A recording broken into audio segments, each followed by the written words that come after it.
Infrastructure as code, also known as IaC, is the provisioning and configuration of your infrastructure through code instead of doing it manually, so that it is easier to reuse and spin up new environments easily. And that's exactly what we're going to cover in this video, so stay tuned.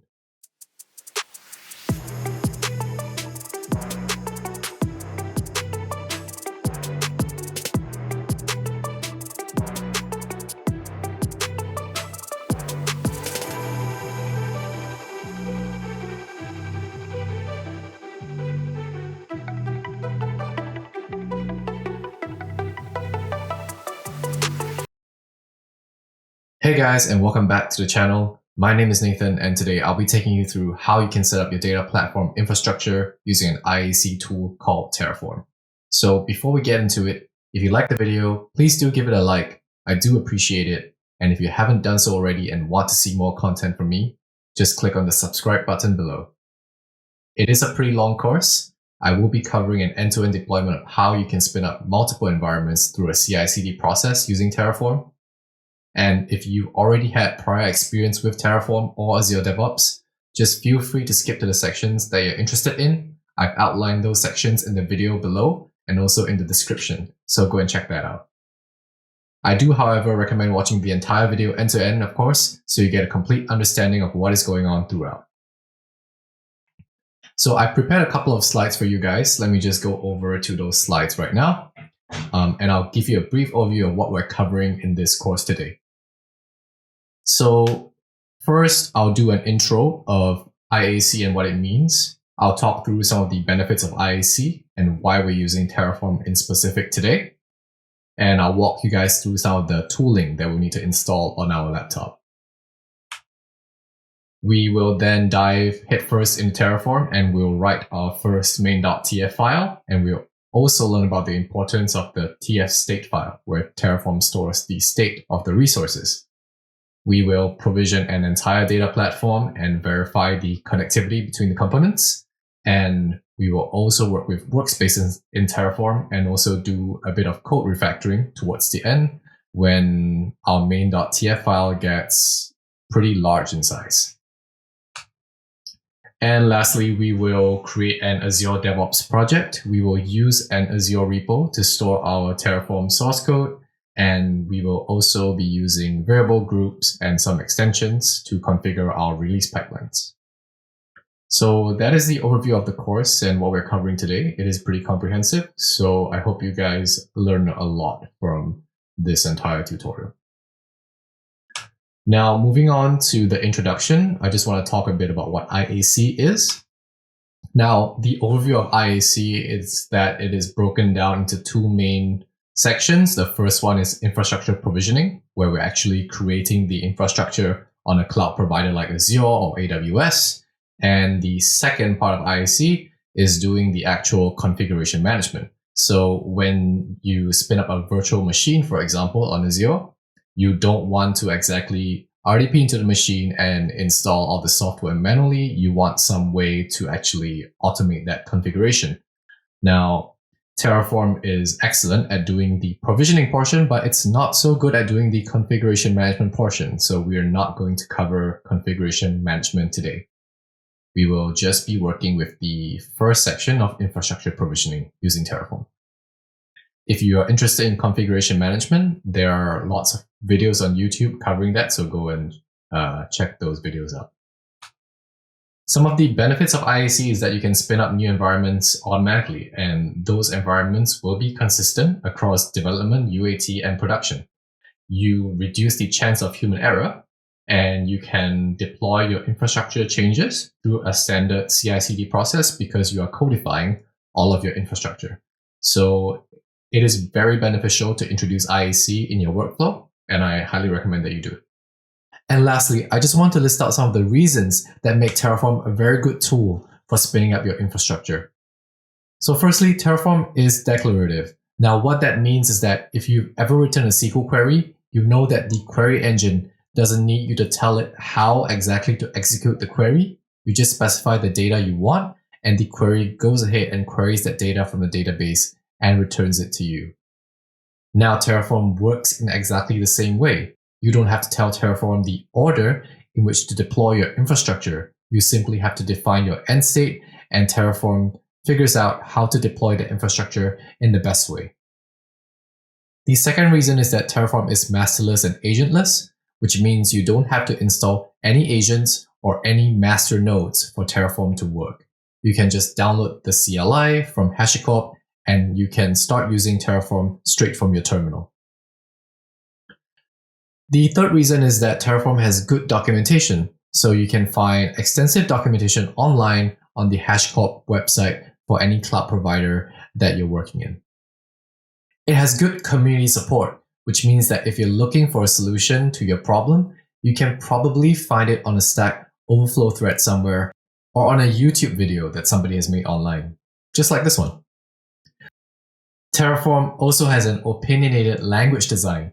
And what that means is when I compare it to another tool like Pulumi, for example, Pulumi allows you to define your infrastructure in any programming language you want.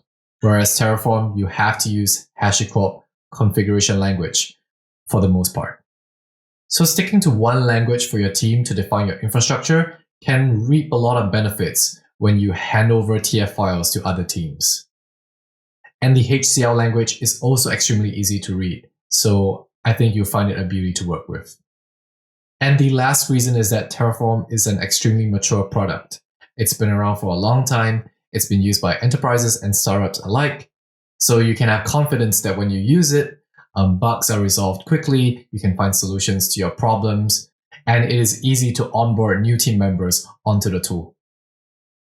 So that's all I wanted to cover with regards to IaC introduction. I will go over to talk about the tooling that we'll be using today. So the first tool, of course, is Terraform. We will be using it to spin up our infrastructure and provision it.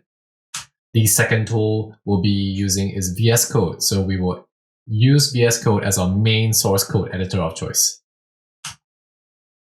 And lastly, we will need access to an Azure subscription. You can sign up for the free credits when you first sign up for an account on Azure, and you can use it to create an Azure DevOps organization. We will be using that organization to host our source code and also to create deployment pipelines to deploy our infrastructure. And I've also prepared a simple diagram for you guys to show you what we're building for our data platform. The box you see here is just a representation of the resource group in which we'll deploy our Azure resources.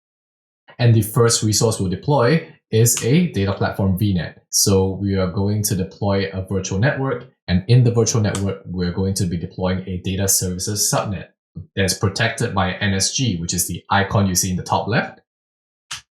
We will deploy an Azure Data Lake storage account with a private endpoint, which means that nothing from the public internet can enter the network and connect to the storage account. So all the connections are private. Synapse control plane, we'll be working with Synapse today, and Synapse control plane sits outside of VNet, but any connections from the control plane into the VNet goes via the Azure backbone network. So the security is still there. We will be creating two pools today. The first pool is a dedicated pool, which functions like a database. And the second pool we'll be creating is a serverless pool, which is a pool that enables us to query data on demand from the Data Lake storage account. And last but not least, we will create a Synapse integration runtime VM. Now we will install the Microsoft integration runtime on this VM, and we will use it for data ingestion. Some other components that we will deploy is a management subnet with a management VM. Now this VM is just used to manage the resources and making sure we have a secure connection into the data services subnet. And of course, we will deploy a Bastion server. The Bastion server will enable us to connect to the management VM via the Azure portal. And we will connect to the management VM to connect to the resources inside of the data services subnet so that the network security is maintained. All right, so that's a visual overview of what we're building today. So without further ado, I'm going to show you guys how you can install some of the tooling that we'll be using in our tutorial. So here I am on the HashiCorp website. Now I'm just going to guide you guys through how to install all of the tools we'll be using today. And the first thing we'll install is Terraform. So just go ahead and go over to HashiCorp Learn. And there will be installers for Mac, Windows, and Linux. I'm going to be using a Mac for the duration of this course, but you can find equivalent commands in any OS that you're using. So just go ahead and download those. And the second thing we'll need to install is the Azure CLI. So just go ahead and Google Azure CLI. You should be able to find an installer for your OS as well. And the last thing you need to install is Visual Studio Code. So feel free to pause the video, take some time to go and install all of these tools, and you can come back and watch the video when you're ready. All right, so I'm going to assume you already have all the tools installed. So the first thing we need to do is to go ahead and fire up our terminal. And let's just check that we have Terraform installed. So I'm just going to go Terraform version. It's going to tell me I have version 1.1.4, and I'm just going to check whether I have the CLI installed by going az-version.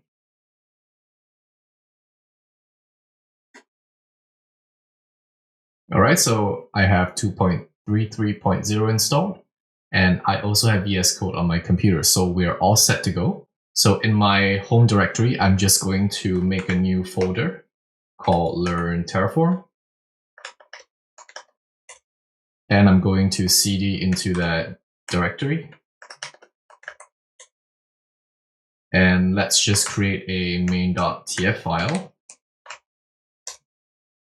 And I'm going to type code dot, and that will open up VS Code. So I'm just going to close my terminal here, and let me enlarge this window. Right, so you see we are in our Learn Terraform folder right now, and we have a main.tf file. So let's just first go ahead and open up a terminal in VS Code. You can do that using Control-tilde. And let's just type AZ login to log into our Azure subscription. It's going to ask you to authenticate. Just go ahead and do that. And we can close this window. And when we go back to VS Code, it should take some time to load all of the subscriptions you have on your Azure account.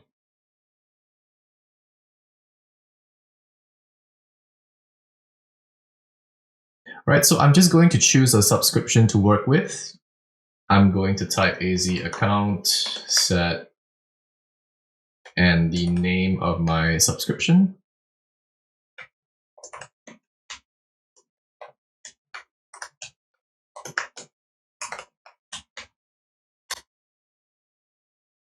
And I'm just going to check that the subscription is actually active.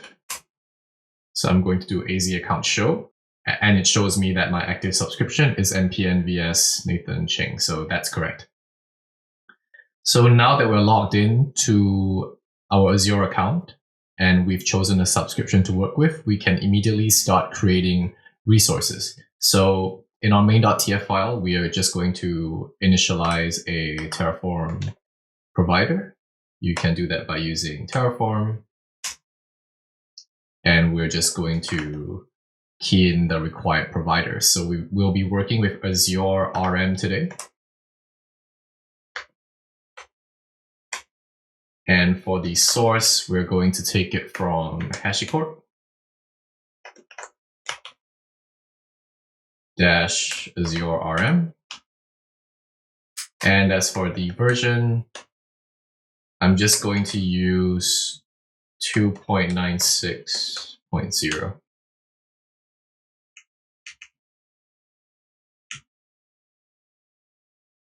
So we can just leave that. And the second thing we'll need to provide is some configuration for the Azure RM provider. So we're going to go provider and specify Azure RM and put in a features block.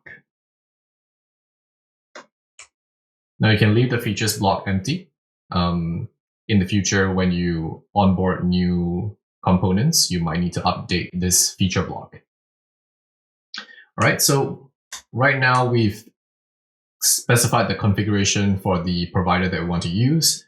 And next, we're just going to go ahead and create a resource group.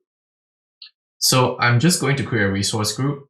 We can specify the resources we want to create in Azure using resource. And the resource tag in HashiCorp for the resource group is Azure RM _ resource group. It gets quite intuitive as you start using Terraform more and more. We can specify a name for our resource group that Terraform recognizes. I'm just going to say RG, short for resource group. And for the name, I'm just going to call it RG tfvars for Terraform Azure. And we're going to create a dev instance. And I'm in Southeast Asia right now. Wherever you're based, you can pick the location, but I'm just going to say SCA. And the location of our resource group is in Southeast Asia.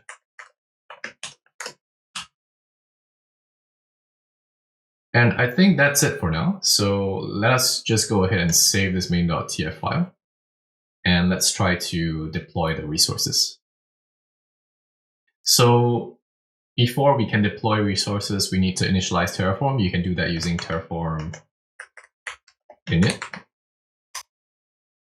It's going to initialize a backend to store the TF state file.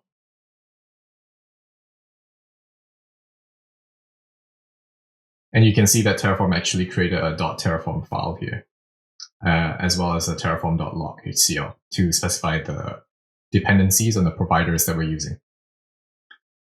So now that we've initialized Terraform, the next thing we want to do is to do a Terraform plan.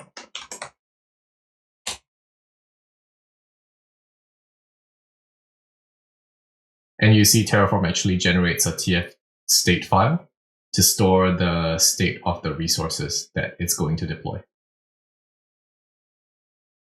All right, so it's going to create a resource group for us. It will know the ID of the resource group after it deploys the resource. So to execute the plan, you just have to run Terraform apply.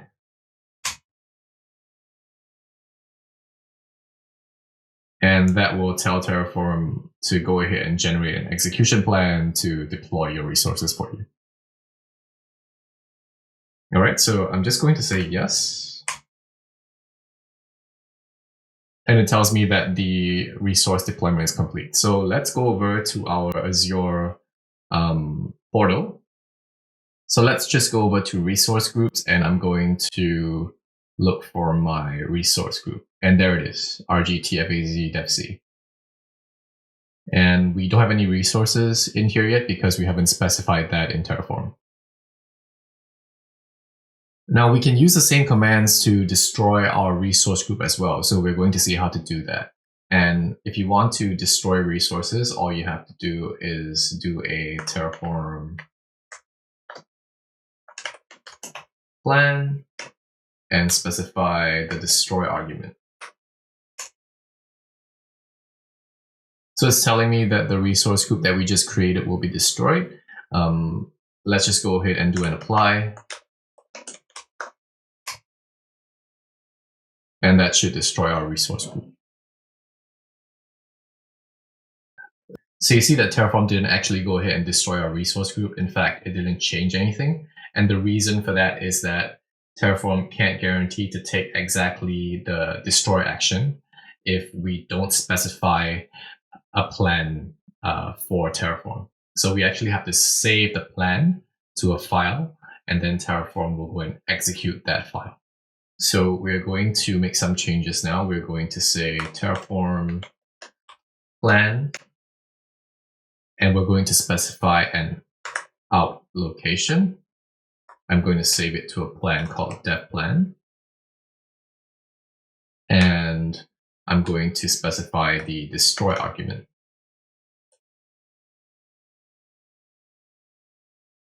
So it saved the plan to a binary called dev plan. Now I'm just going to go ahead and run this command here. We can just copy that, or we can type it out. Terraform apply dev plan, and that should go ahead and destroy our resource group. All right, so Terraform has gone ahead and destroyed the resource group. So if we go back to our Azure portal and we go ahead and refresh the page,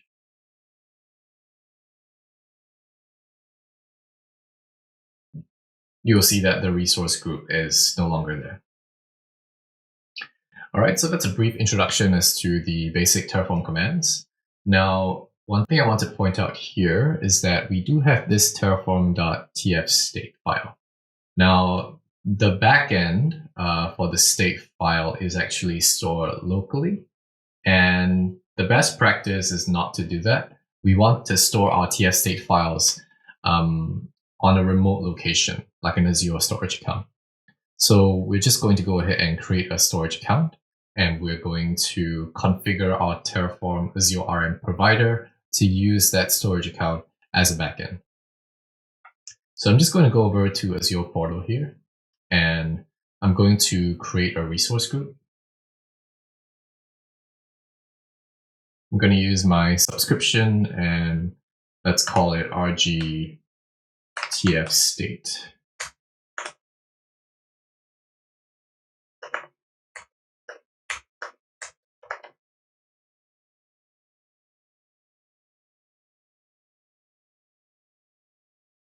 It's going to ask me whether I want any tags. That's okay.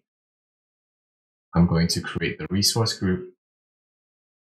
So inside this resource group, I'm just going to create a storage account. So search for storage accounts, and let's just go ahead and create one.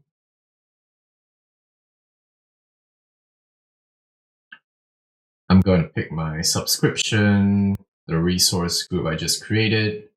And for the storage account name, I'm going to call it STA TF state C for Southeast Asia. For the region, I'm going to pick Southeast Asia. You can pick anyone you like, wherever you're from. Standard is fine for the performance, and the redundancy, I'm just going to make it locally redundant for the purposes of a demo. Onto the advanced options, you can leave all of this as it is, and I'm going to uncheck cross-tenant replication here. Going on to networking, let's just leave it as public endpoint and all networks. That should be fine. And Microsoft network routing should be okay. For data protection, we don't need to do any configuration. Encryption, we can leave it. And let's just go ahead and create the storage account.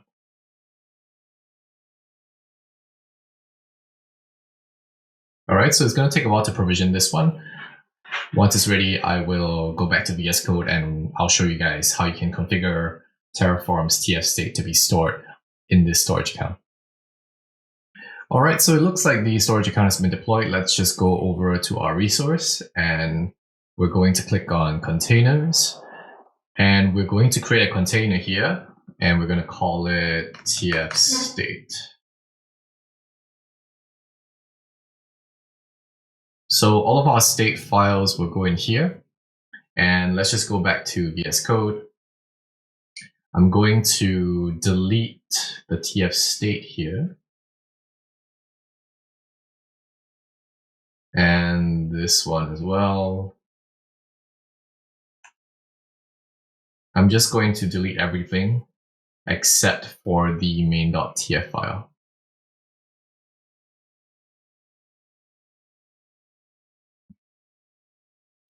All right, so we're here back at our main.tf file. We want to configure the TF state to be stored in a remote backend. So how we can do that is we can do that in our Terraform block here. Let's just give it a space, and we're going to specify a backend Terraform can use. The backend will be stored in Azure, and we're going to specify the resource group name as RG TF state. and the storage account name as sta.tf state C. The container name is called tf state, and the key, which is the blob name that Terraform will create for the tf state file. You can name it tfvars, that's our project name, and you can call it resources. All right, so tfvars is the folder, and resources is the actual tf state file. So go ahead and save that, and let's run Terraform init again. It's going to establish a connection to the storage account.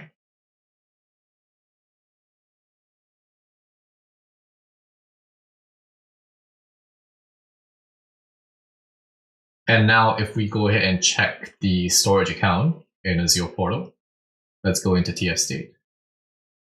You'll see that there is a tfvars folder, and inside it there is a resources state file. All right, so Terraform will use this file to store all of its state going forward, and we don't have to store it locally.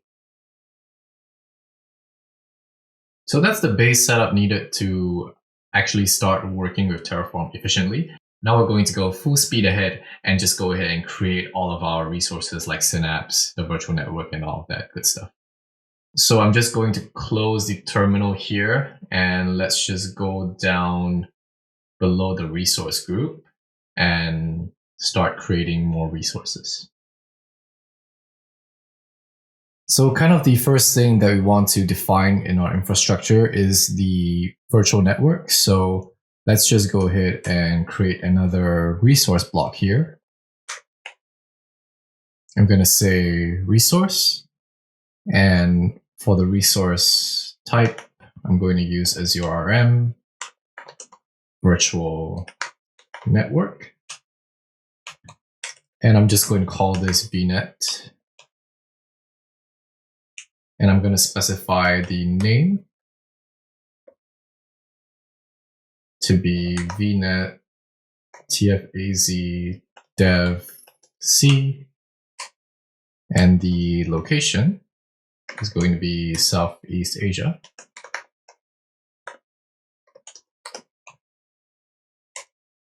I'm going to need to specify the resource group name, and we can actually reference the resource group above using this syntax.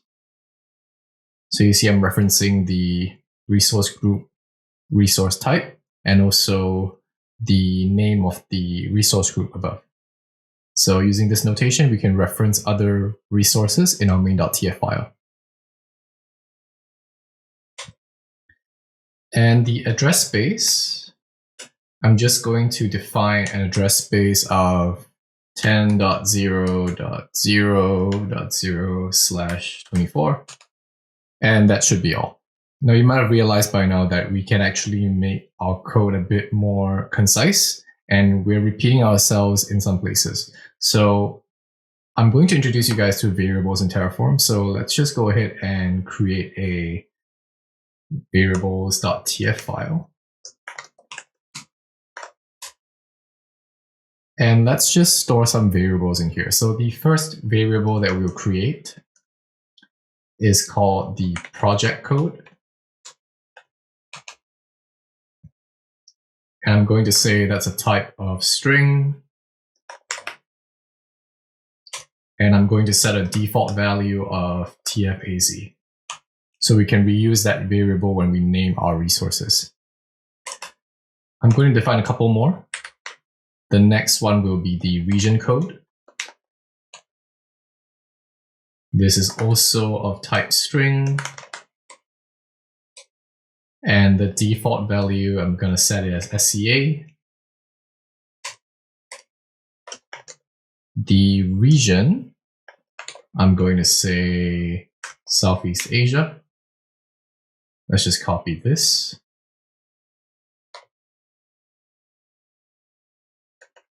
And let's go Southeast Asia. And we also want to tag our resources. So I'm going to define a variable called tags here. And the type, instead of a string, we're going to do a map.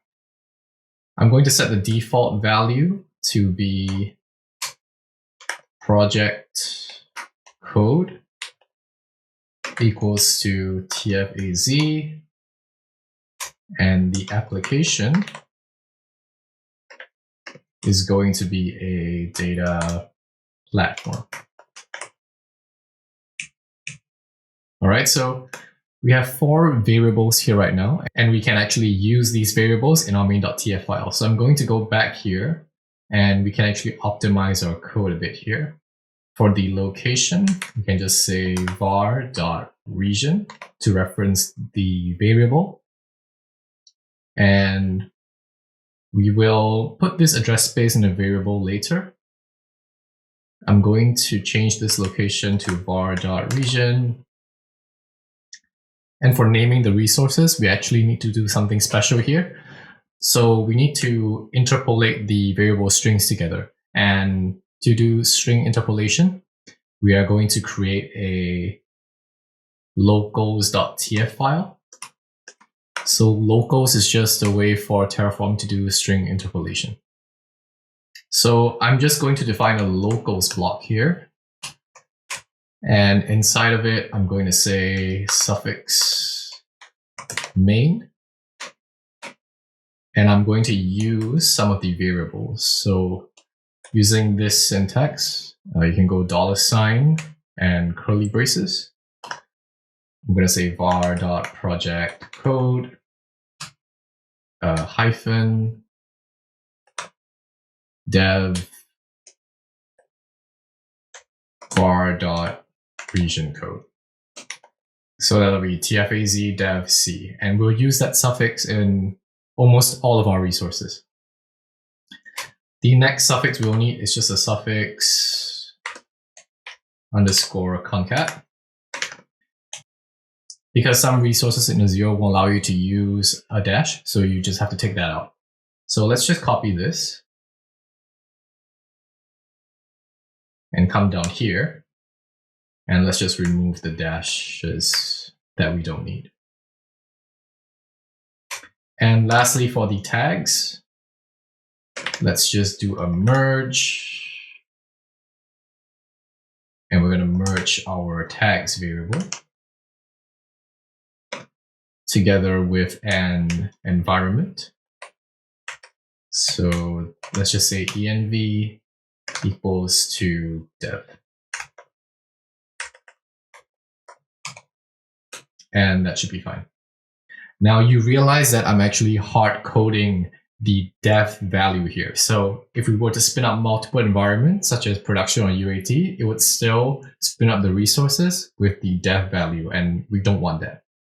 So what we're going to do here is just to use workspaces in Terraform.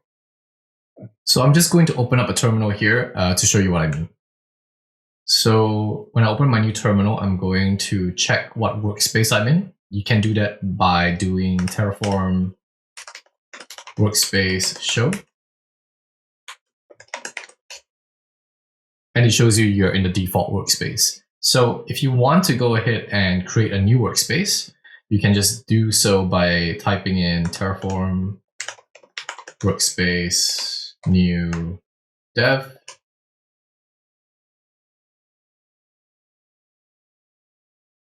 And it's going to create a new workspace called dev, and it's going to switch to that workspace. So now if I go over to my TF state and do a refresh, you see that there is actually a dev TF state file. And this is pretty useful. It means that we can store our dev resources in one TF state file and our UAT and production resources in other TF state files. We don't have to combine them all into one. So going back to VS Code, if I just say Terraform workspace new PRD for prod, that will go ahead and create a workspace called production and switch to that workspace. But I want to go back to my dev workspace. So I'm just going to type in Terraform workspace select dev. and do a Terraform workspace show. And it shows me I'm in the dev workspace. So we're going to make use of this. We can actually reference the Terraform workspace that we're in using a variable called terraform.workspace. So over here, instead of hard coding dev, we're going to take that out and just use this syntax again and say terraform.workspace. And we can actually just copy that and come down here and replace all of the dev with terraform.workspace.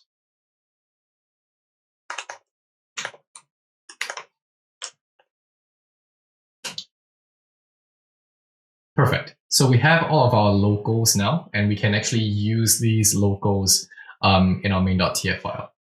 So we're just going to go back. And instead of hard coding these variables into the name, let's just go ahead and use our locals.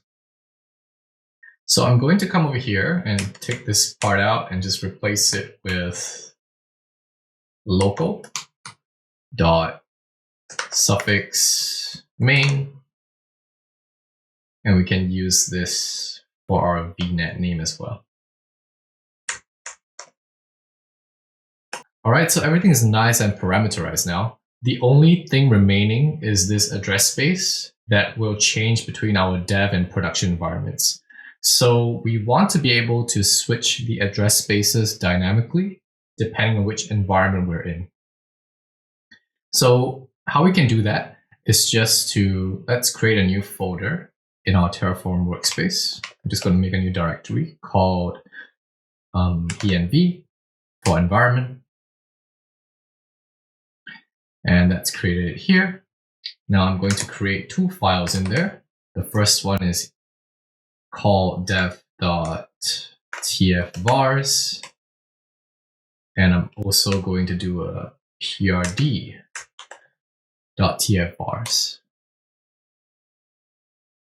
And let's just define this address space as a variable. So I'm going to go back to my variables.tf here and create a new variable.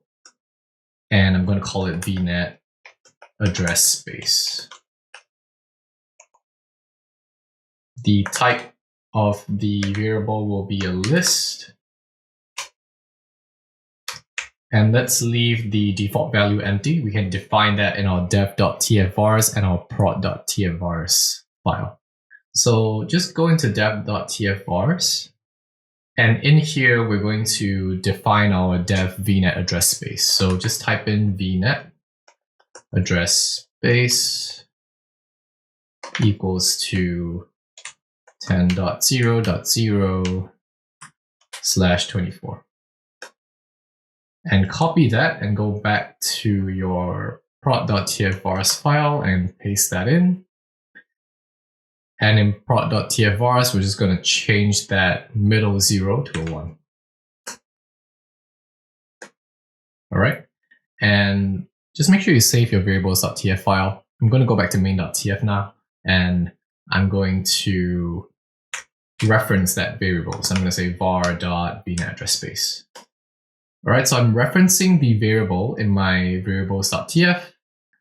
The variable is empty and has no default value, but we're going to inject the value when we run the Terraform plan command using our dev.tfvars file. All right, so let's see how that will work in practice. And one last thing before we do that, just make sure to include the tags as well. So just going to say tags equals to local dot tags, copy that, come down here and paste it. All right, so let's just go back to our terminal here and let's just do a Terraform plan, specify the out file as dev plan. And an additional argument that we're going to include here is to do a -var file equals to env/dev.tfvars.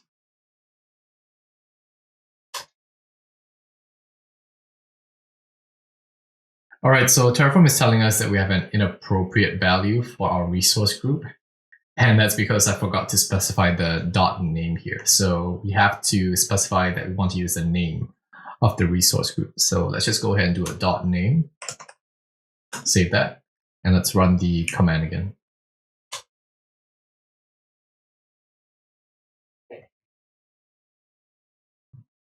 And after Terraform has generated the plan, let's just go ahead and take a look at it to see whether it's correct. It looks like the locals were applied correctly. It's taking the correct address space from dev.tfvars, which is good. And it is also applying the tags dynamically based on the Terraform workspace that we're in. So let's just go ahead and execute that plan using a Terraform apply.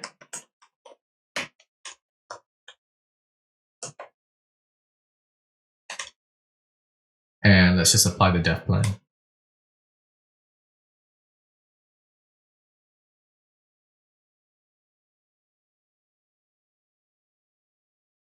Okay, so it spun up the vignette already. We're going to just go ahead and spin up the rest of the resources. So remember our diagram here where we're going to create 3 different subnets. Let's just go ahead and create those subnets. So let's go down here and say we want a subnet by using Azure RM underscore subnet. And let's just call this snet underscore data services. The name, we can just copy this.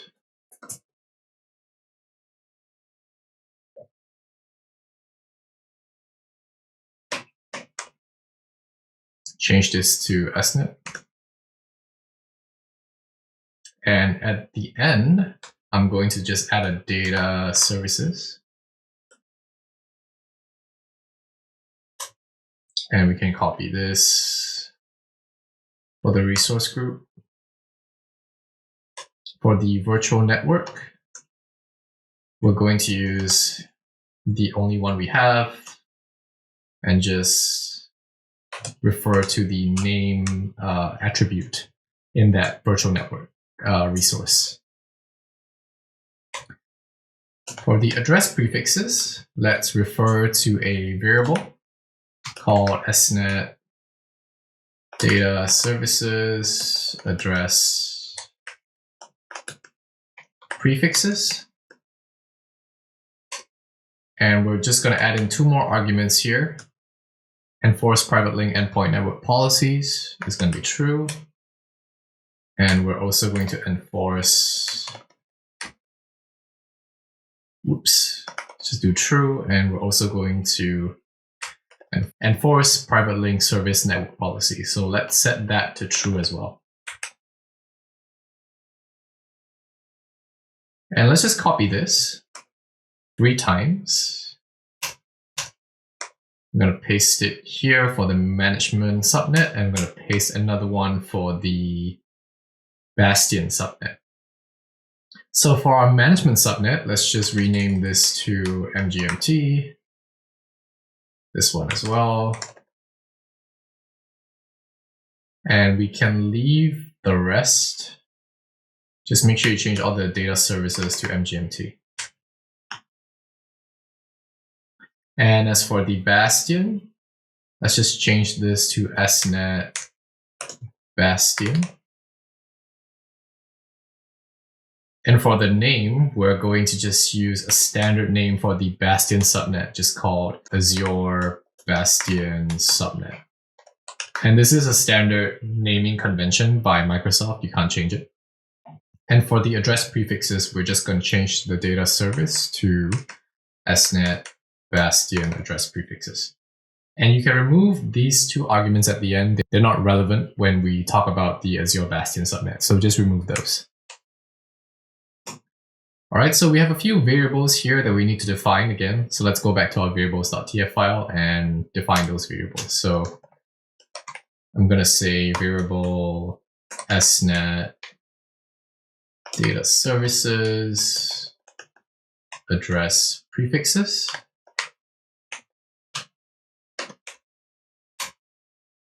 The type will be a list.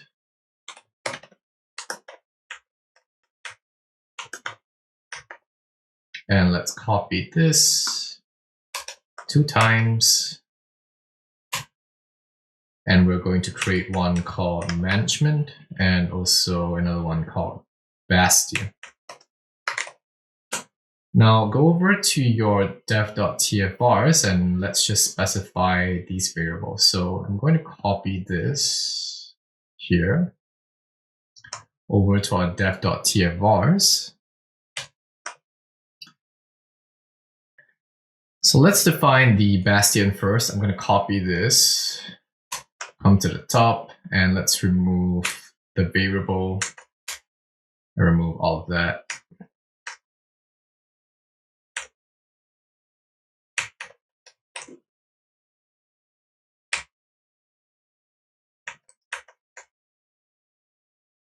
And let's just define the address space for the Bastion. We can copy this. And the Azure Bastion subnet actually needs a /26 address space. It's a requirement.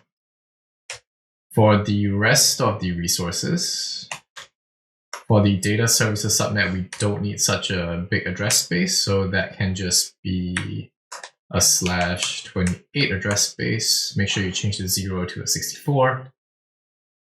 And for the management subnet, we are also okay with a /28 address space. So just change the last number to 80 and you should be fine. Now for our prod.tfvars, just copy this whole chunk, go over there, and just change all the middle zeros to ones.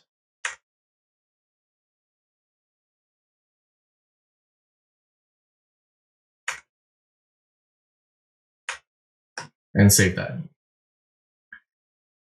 All right, so in our main.tf, the application of the address prefixes should be dynamic based on the Terraform workspace that we're in. So after we've created our subnets, we need to create our network security groups. So I'm just going to define network security groups using Azure RM, network security group. And I'm going to define a first one for the NSG data services.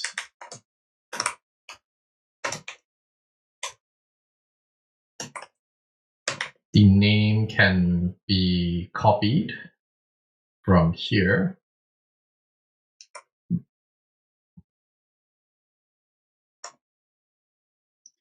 And we're just going to change the SNet to NSG and change this to data services. Location is standard var.region. The resource group name will be this one that we've been using. And of course, the tags will be local.tags.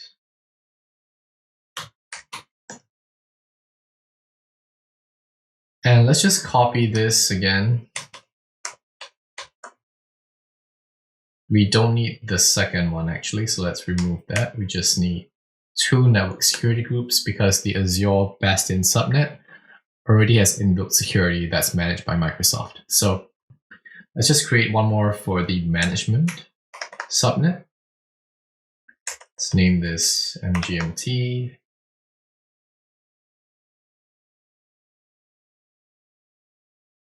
And save that. And we have our network security groups. So we also need to associate these network security groups with the correct subnets. And to do that, we need to create what is called a network security group association. So we're just going to come down here and define our resource, Azure RM subnet, network security group, association, which is quite a mouthful. And I'm just going to say SNet, NSG, data services. And we need to specify the subnet ID, which is our Azure RM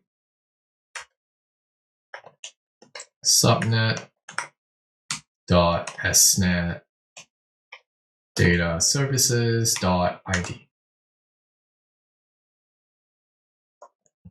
Copy this, and the second ID we need to provide is our network security group ID. So we're going to go network security group ID is our Azure RM network security group .nsg data services.id. And duplicate this one time, change all of the data services to mgmt.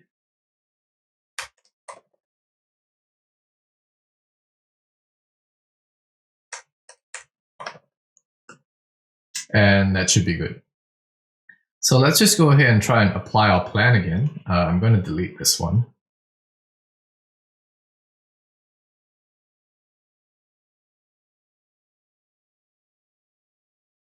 Delete the dev plan. And let's just run our command again. But this time, instead of saving in dev plan in the root directory, I'm just going to say env/dev plan so that it's placed in our environment folder. And hit enter.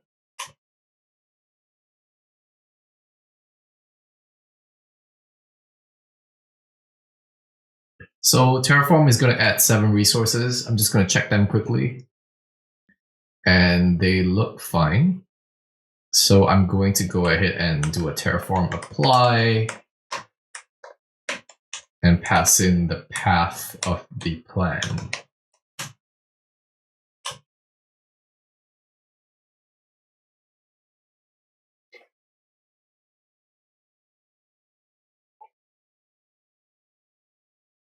All right, so now we have our network security groups and our subnets.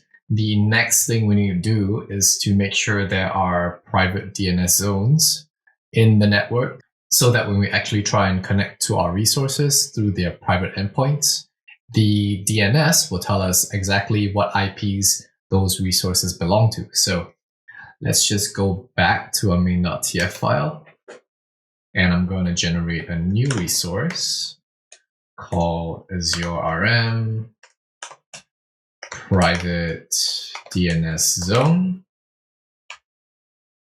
And the name, I'm going to say pvt DNS underscore blob for our data lake storage.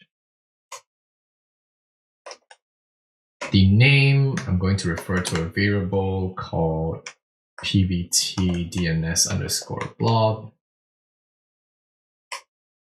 A resource group, let's just copy it from here. And of course, the tags.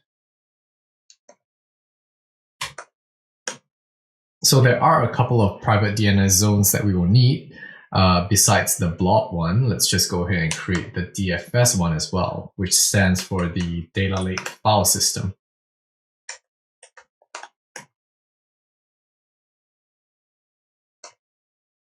And we also need one for Synapse.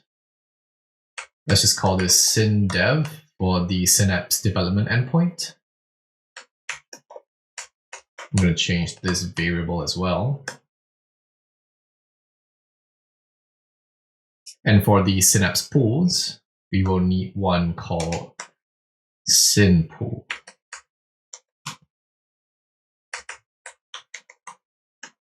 So go back to your variables.tf file. We need to define all of these variables. So let's just come back here and define some new variables. First one will be the pvt DNS blob. Type will be a string, and the default value will be private link .blob.core.windows.net. Just copy that 3 times And for this one, let's change it to DFS.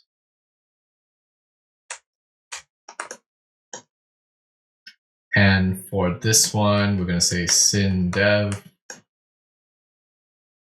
And the address here will be a bit different. So it will be private link.dev.azuresynapse.net. And we can actually reuse that value. Down here, I'm going to say synpool. And instead of that value, we're going to do SQL. So both the serverless and the dedicated pools will use the private link SQL.azuresynapse.net as a DNS address, and the Synapse development endpoint will use the dev.azuresynapse.net as a DNS address namespace. So let's go back to main.tf. We have our private DNS zones, and now we need to link these private DNS zones to our virtual network so that all the resources in our virtual network, they know to use that private DNS zone to resolve to the correct IP address of the resources. So to do that, we're just going to create a new resource here. And the resource type will be Azure RM, private DNS zone, virtual network link. Some of these resources and their types are very verbose in Terraform. So you will be typing quite a lot. And we will call this vnet link underscore synpool. And the name, let's just copy one of the ones above that references the local dot suffix. And we're going to call this vnet link. And we're going to call this synpool. The resource group, you can use this one. Private DNS zone name. We can use the Azure RM private DNS zone dot pvt DNS synpool. And we need to link it to a virtual network, so we're going to have to provide a virtual network ID. That can be Azure RM virtual network .vnet.id. And of course, the last thing that we need is the tags. So don't forget tags. Let's just copy this block that we have and let's reuse it for all of the private DNS zones that we have created. In total, there are 4 of them. So let's just call this syndev.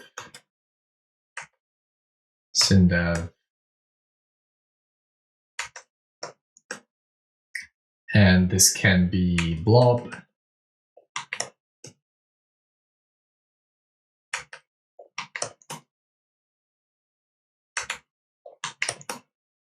And the last one can be DFS.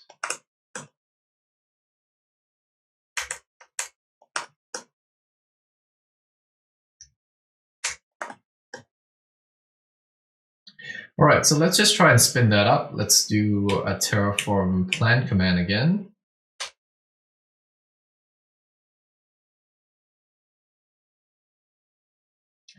And it says we're missing something in line 124. Let's go and check that out.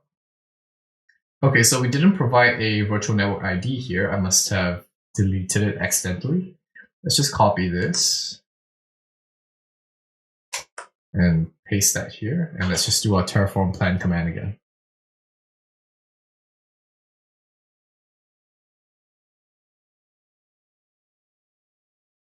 Oh, I forgot to save the file. Do save the file, guys. I'm going to run the plan command again. And now it's telling me there's some attribute types that are incorrect. So let's just go ahead and resolve those. It looks like we forgot to specify the name here, like what I did for the resource group. So do specify the name.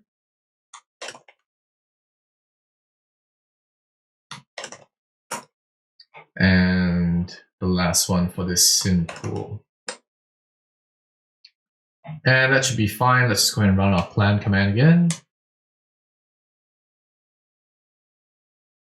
All right, it succeeded this time, so I'm just going to execute the plan.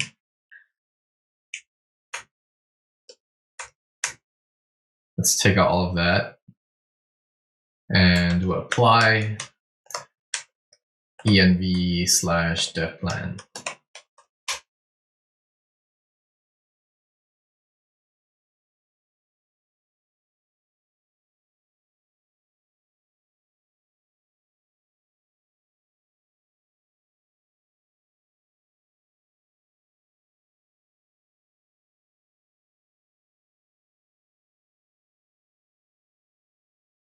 All right, so that actually took a while because we had a lot of resources that we actually wanted to create. So we have our virtual network in place. Now we can start creating some of the PaaS services or VMs that will sit on top of the network. So let's just go ahead and create the Bastion first.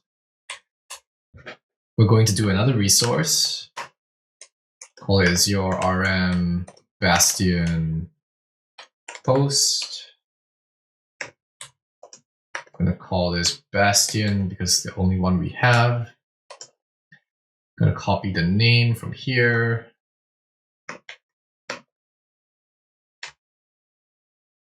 Call this the Bastion. Take out the suffix at the end. Copy the resource group.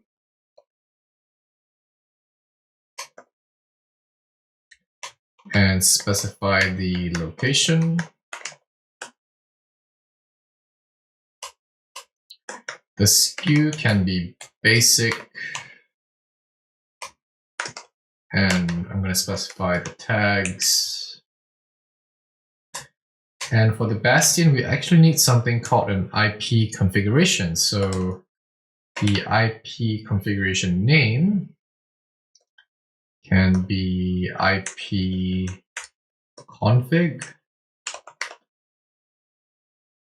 I'm going to specify that it's for the Bastion. The subnet ID for this IP config will be the Azure RM subnet Bastion .id. And finally, the public address of the Bastion will be Azure RM public IP .pip Bastion .id. Now we actually haven't specified this resource block yet, so I'm going to do that right now. I'm going to create a public IP for the Bastion. To do that, we can use this Azure RM provider. Public IP. I'm going to call it pip_Bastion.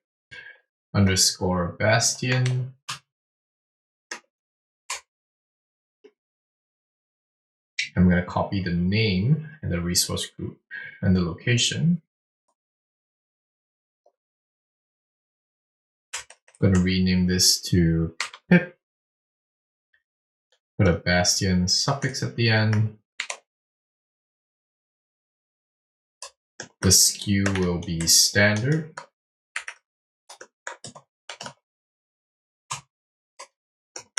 SKU tier will be regional.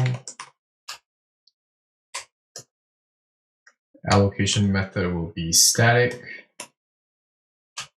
And of course, our good old tags. All right, so go ahead and plan that.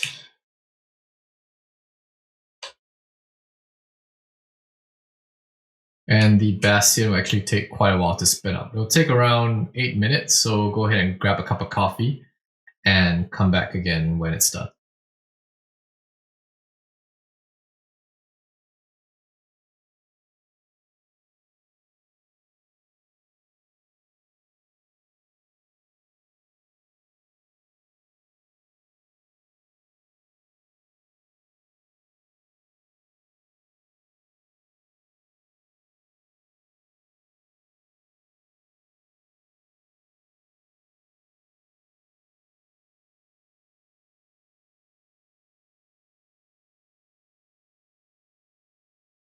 All right, so the Bastion is finally done. I hope you guys got your cup of coffee as well. So let's just go ahead on with our tutorial here.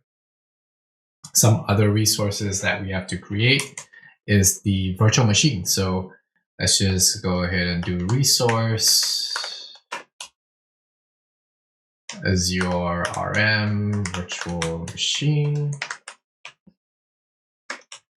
And the virtual machine name will be VM_MGMT for management. Once again, let's just copy this so we don't have to type it all out again. And in here, for VMs, I do not recommend using the dash. So let's just do suffix underscore concat and MGMT. Now we have to specify a size for our VM. I'm going to use a variable here called var.vm size management. And we need an admin username for our VM, which we will also define as a local underscore username. And for the admin password, we're going to be using this provider called random by HashiCorp. So I'm going to say random password dot VM password result. The computer name will be VM MGMT, and the network interface IDs, we have to give it in a list. So I'm going to say Azure RM underscore network interface dot nic underscore management dot id. And we'll create this NIC later. Let's just go one line down. And we're going to specify the zone to be equals to 1. Insert the tags. And we're going to assign our VM a managed identity, which is a system identity for the VM that's stored in Azure Active Directory.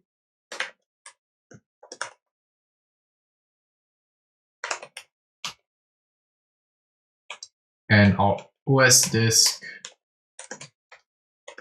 let's specify another block here. Caching can be equals to read, write, and storage account type. We just need standard LRS. Last thing we need to define for our VM is the source image reference.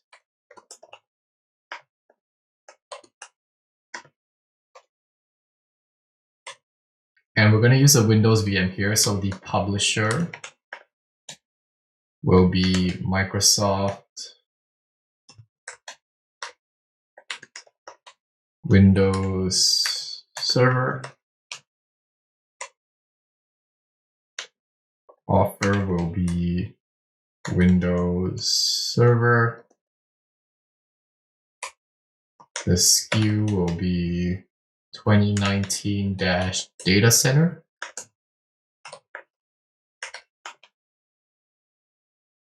And the version will be latest.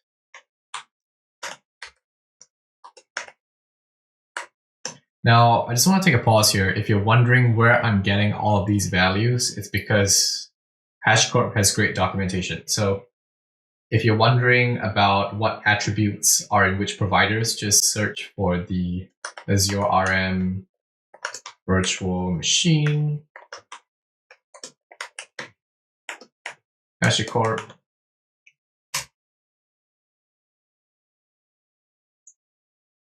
And Terraform actually shows you some examples of how to create a virtual machine. You can actually copy the code here and use it in your main.tf file. And at the bottom here, it shows you all of the attributes or arguments that the resource block will support. And also all of the outputs that the resource block will output after the resource is created. All right, so do have a look at the documentation if you have any questions. I'm going to go back to VS Code. And we're just going to create a couple of these resources here. So let's create this network interface first. I'm going to go resource, Azure RM network interface. I'm going to call this NIC management. Just copy the names from up top.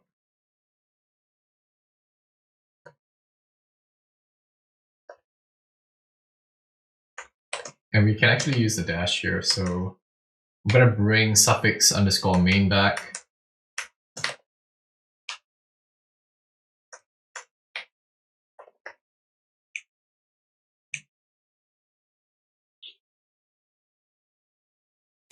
And I'm going to pass in an argument called enable accelerated networking to be true. Pass in the tags.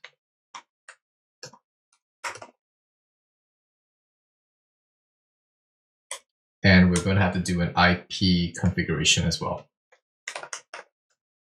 Just like what we did for the public IP for the Bastion, we have to do it here. So we can actually copy the one we have for our Bastion. Let's just copy that.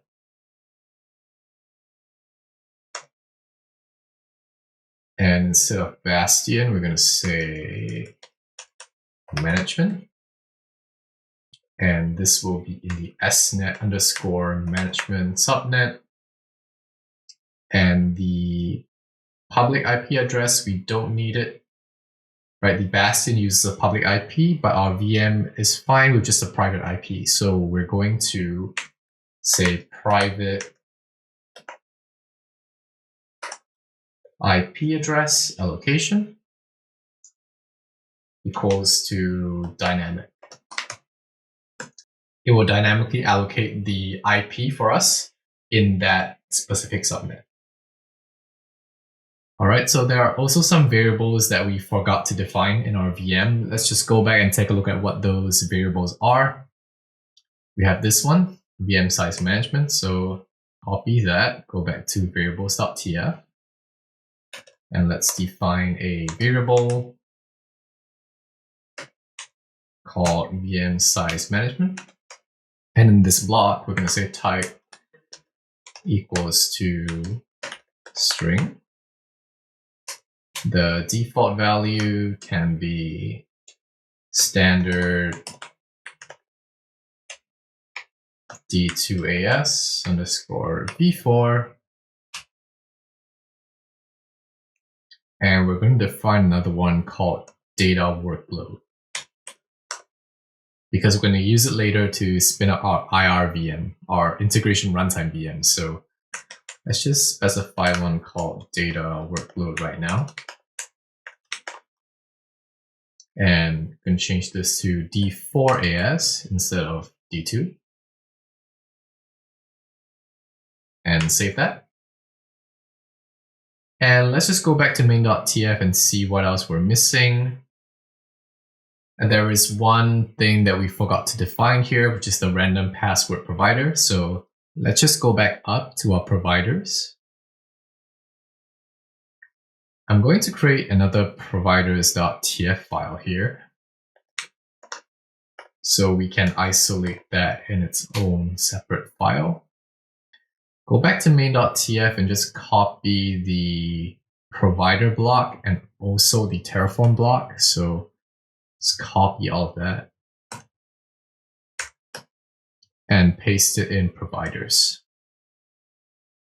And in here, we can actually define additional required providers that we would like to use. So I would like to use the random provider to randomly generate passwords. The source will be HashiCorp/random. Version will be equals to 3.1.0. And after we do this, we're going to have to reinitialize our backend again because there's a new provider. So there is that thing they have to do in Terraform. When you add providers, you have to reinitialize your backend. So it knows to store the dependencies that your Terraform state files depend on to execute. So let's just check main.tf. It seems like we have everything in order. We're not missing anything on the virtual machine or on the network interface. So we have all of those configurations. Let's just also go ahead and create a integration runtime VM. So we can reuse the template we have here. And let's just copy that.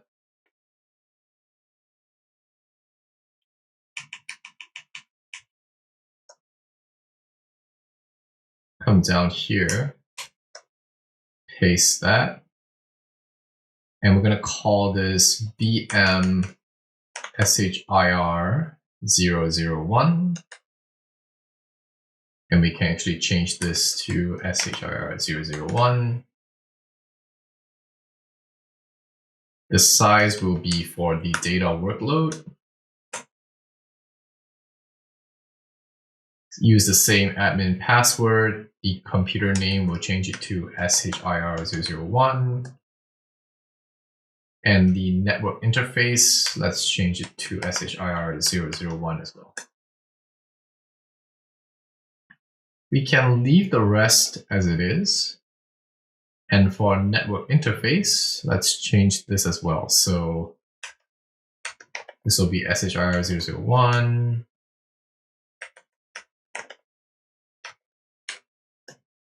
I'm just going to replace all of these.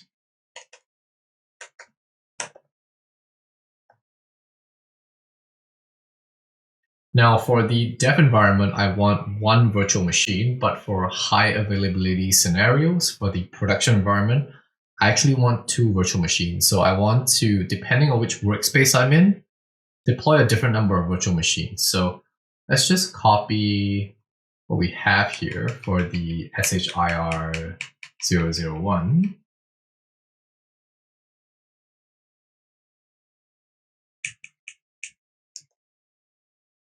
And paste it below and change that to 002.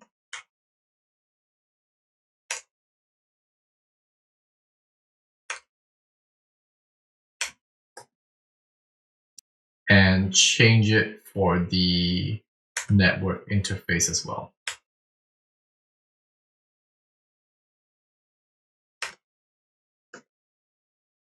And instead of zone 1, let's just go ahead and use zone 2 for the availability zone.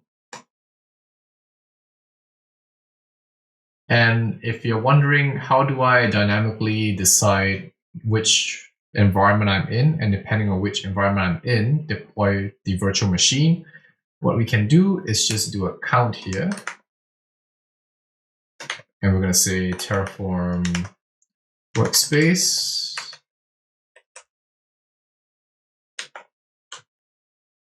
equals to PRD.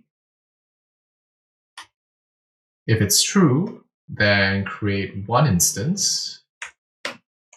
If it's not true, then do not create any instances. So that's how we're going to define it. We can actually copy this and go back down to our network interface and just paste that. And that should tell it to only create the network interface if we're in the production environment.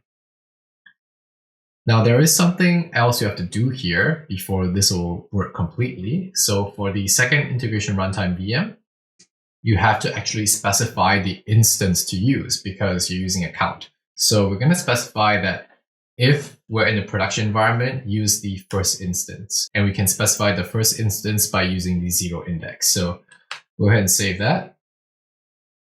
And the last thing that we actually need to do is to create the random password. So let's just go up here before we created the VMs.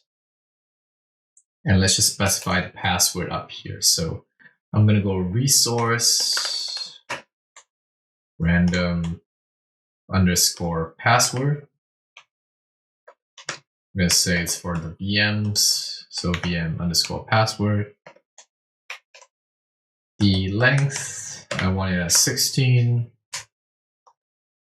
I want lower characters, upper characters,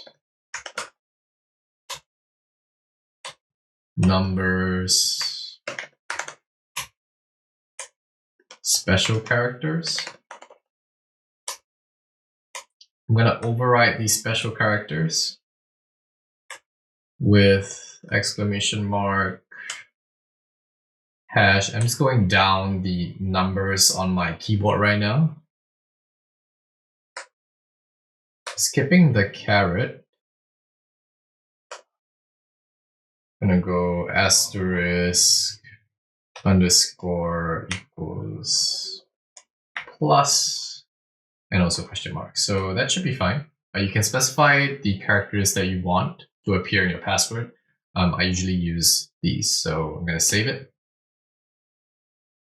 And when we reference the random underscore password dot VM password dot result, we should be able to get the result of the password.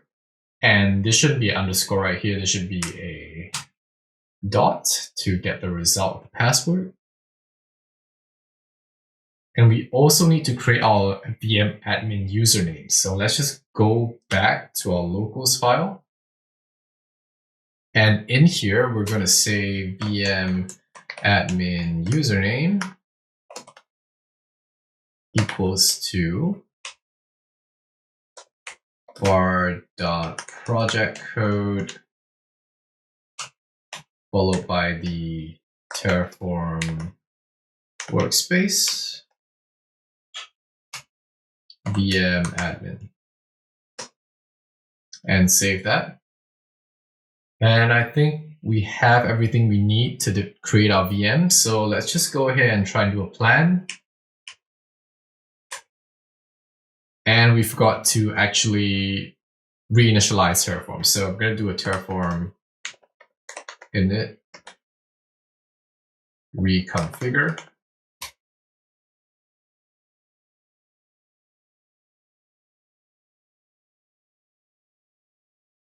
It's going to create the dependency log files and update it. And I'm going to do a Terraform workspace show to make sure we're in dev. And let's just do the Terraform plan again. And it's telling us we have an unsupported block type. So let's go and check that out on our VMs. So let's just go down to one of the Azure virtual machines. And the reason why this failed is we actually forgot to specify that we want a Windows virtual machine. So I'm going to change all of that to Windows.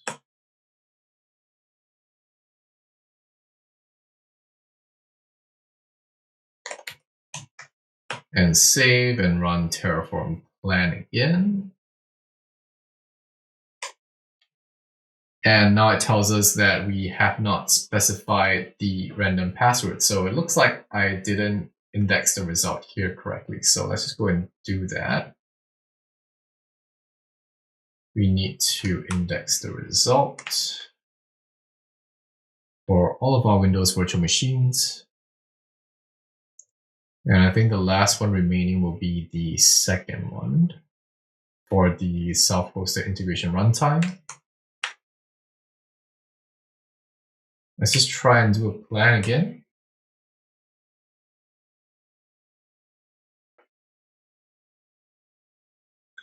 And it tells us that we have a unsupported argument here. So for the storage account, it's actually called storage account type instead of name. So let's just go find that line. It's here. So let's just change this to storage account type.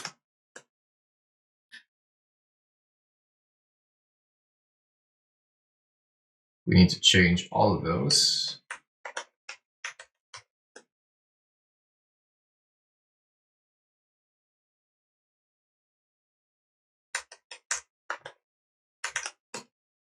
And let's just do a plan again.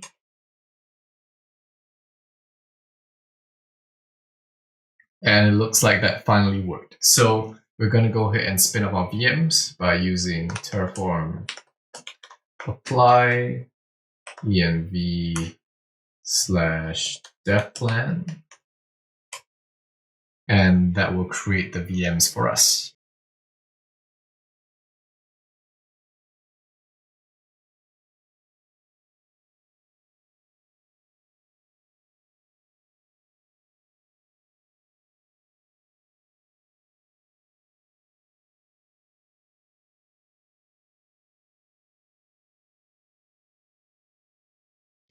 All right, so we've spun up our VMs, and it only created the self-hosted integration runtime VM 001 because we are in the dev workspace. So it didn't spin up the second one. If we switch to the production workspace, you're going to see that it's going to spin up the second one. So we'll see that later. But for now, I just want to give an overview of where we are right now. So if I go back to my diagram, we have spun up the Bastion and the management VM. We've also associated the NSGs, created some private DNS zones, and also spun up our VNet. So now we just have to spin up the rest of these resources. So we're going to spin up the ADLS Gen 2, the Synapse, and the pools within Synapse. So let's just go ahead and do that. I'm going to go back to Visual Studio Code. And over here, I'm going to scroll down. And I'm going to go ahead and create another resource called Azure RM storage account. I'm going to call this DLS for data lake storage. And for the name, we can copy it.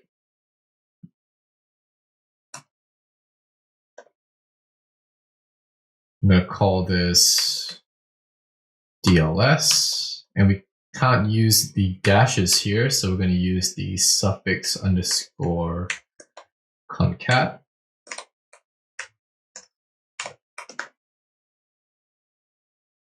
And we're going to take out this dash here,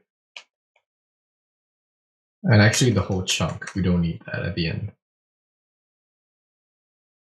So we're going to specify the account kind here.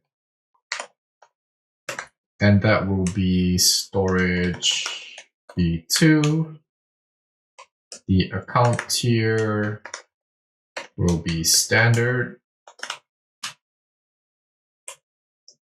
Account replication type, I'm going to make that dynamic. So I'm going to specify a variable called storage account replication type.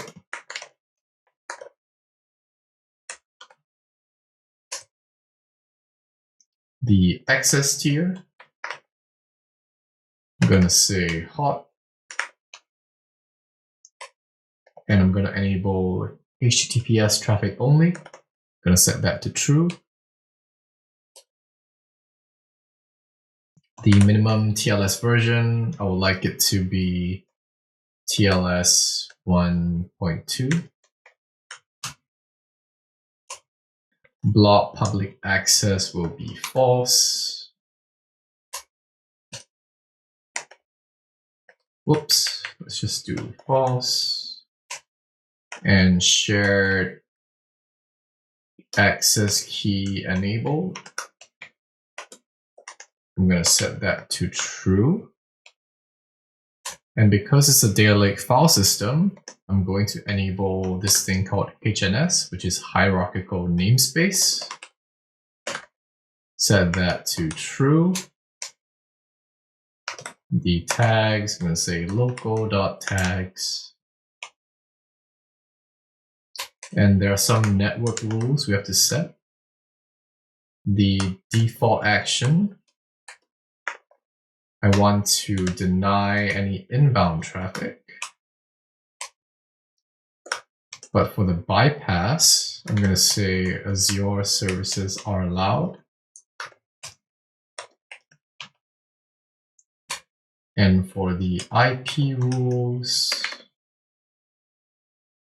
I'm going to specify my IP here. You can find out what's your IP by Googling on the internet. So go ahead and do that. And the reason we're doing this is that we want Terraform to do a one-time creation of a storage container in the storage account. And we don't want to spin up Terraform in a virtual machine that's within the network. That's just too much for this demo. So for the quick and easy way, we're just going to whitelist our IP temporarily and we can remove it later. So I'm going to do my IP here now. I'm going to blur it out.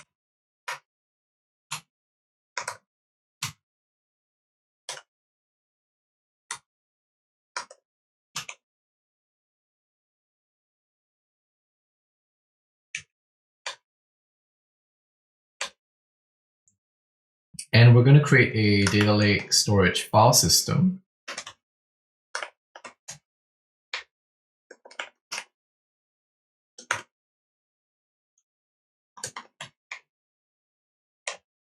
I'm going to say data lake gen 2 file system.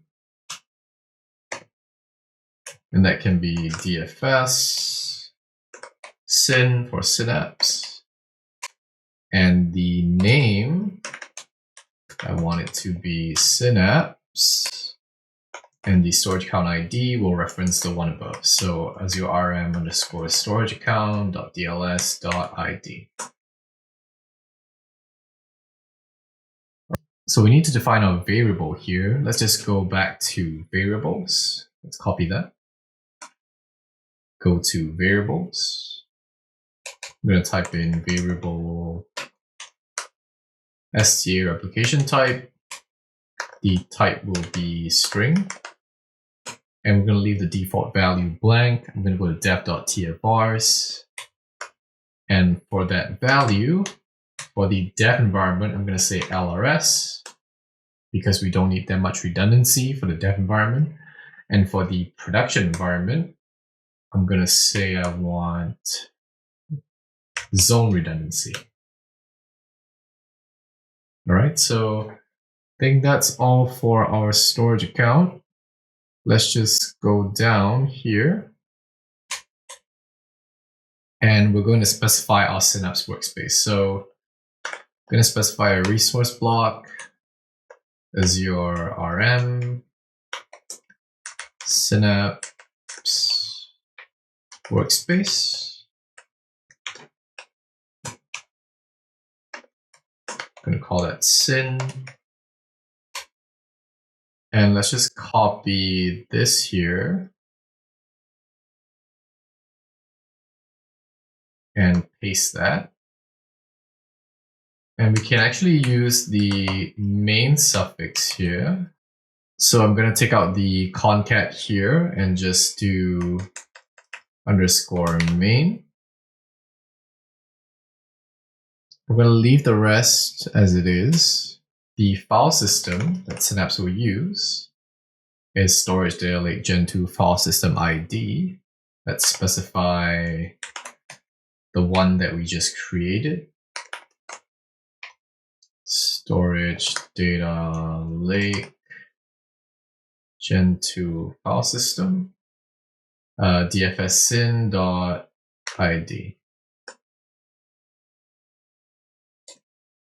We need to specify also the SQL administrator login. So we're going to do local.syn admin underscore username, and also the password.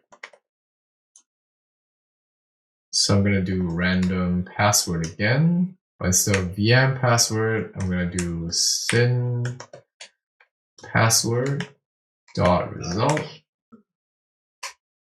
and the SQL identity, I'm going to say true. Whoops. True.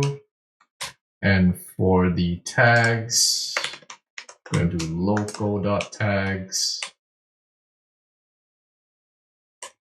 And for the AAD admin, I'm going to define a block here. For the login, I'm going to say var.syn AAD admin principal. The object ID of the principal in Azure AD, I'm going to specify a variable for that too. AAD admin object ID. And finally, for the tenant ID, I'm going to say data dot Azure RM client config dot current dot tenant ID. So there's a lot of variables here. There's a data argument here that's new to you. So I'll explain that as I go through some of these variables. So kind of the first thing that we need to define besides the data lake, I think that's fine. Let's just go ahead and define the locals first. So we need a Synapse admin username. Let's go to locals.tf and copy this. Come down here, replace the VM with syn admin username, and replace the VM admin with syn admin. So save that. Now we're going to have to copy the random password resource block that we use for our VM. So go and look for that block. It's here. Let's just copy it and scroll down to Synapse. And instead of VM password, we're going to do syn password. Leave the rest. And we should have the result when it creates that. And we need a couple of variables. So let's just copy this and go to variables.tf. Paste that in. And we're going to say variable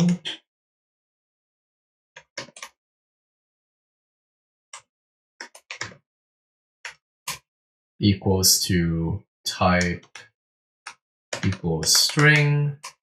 And the default value, I'm going to specify my Azure AD login. So I'm going to blur that out, but you can just key in your Azure AD login. So let's say Nathan Cheng. And for the object ID, just copy this block and specify a variable as well. And for the object ID, just search in Azure Active Directory for your email, and there should be an associated object ID. So go and look for that in Azure AD. And I'm going to just copy my Azure AD object ID and paste that into the default value. So I'm going to go back to main.tf now. we have the login. So this should be your email, your principal email, and the object ID should be your object ID in Azure Active Directory. So look for that in the Azure portal. I'm not going to show you guys that. Now the last thing is the 10 ID. So we're just going to create another file called data.tf. And in data.tf, we're just going to say data Azure RM client config. I'm going to call it current and just create an empty block here. So this will reference the current Azure user that is logged in, and you're logged into Azure using the Azure CLI. So it will reference and check what is the 10 ID that your user has access to. So using that approach, we can actually get the current 10 ID. So that's how we're going to do it. So we're almost done with Synapse. The last thing that we need to do is to create the dedicated SQL pool. So the serverless pool is available by default, and we need to create the dedicated pool. So just go resource, Azure RM, Synapse SQL pool. I'm going to call it DDT pool for dedicated pool. And for the name, so we can call it DDT pool. Synapse workspace ID, we can reference the one workspace that we have. So that's Azure Synapse workspace.syn.id.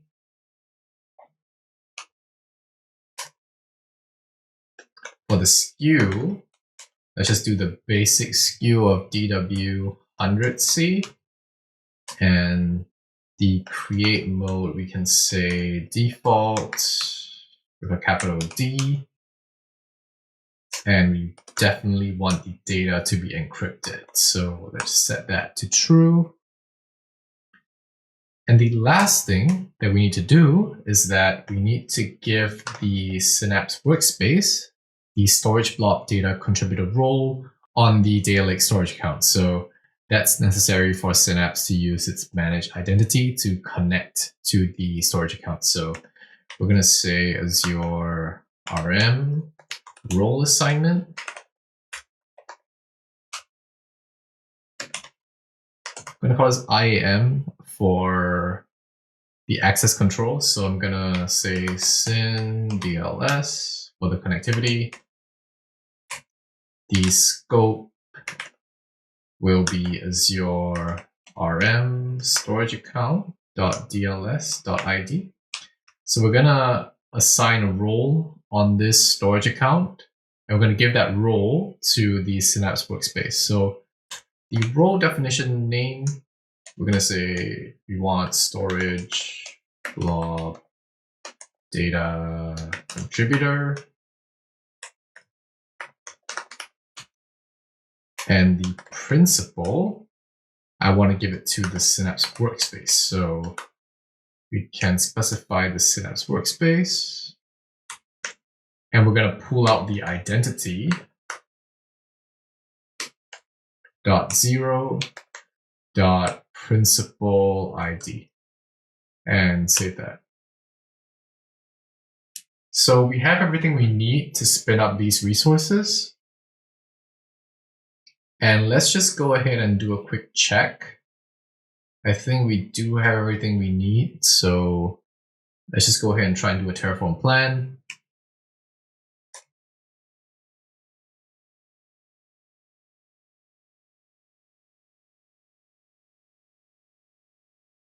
And it looks like we misspelled the argument. So the argument should be SKU name instead of SKU. So let's just scroll down and fix that. So instead of SKU here, we're going to say SKU name. And let's just do a Terraform plan again.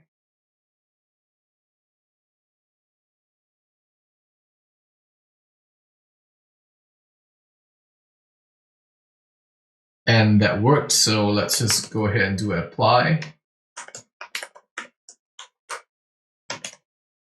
env dev plan,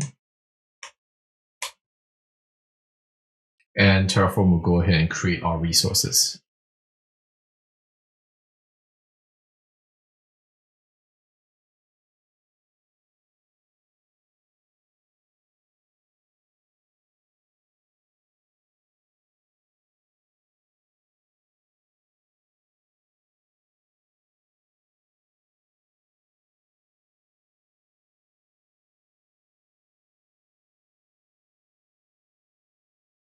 So all of our Synapse resources have deployed now.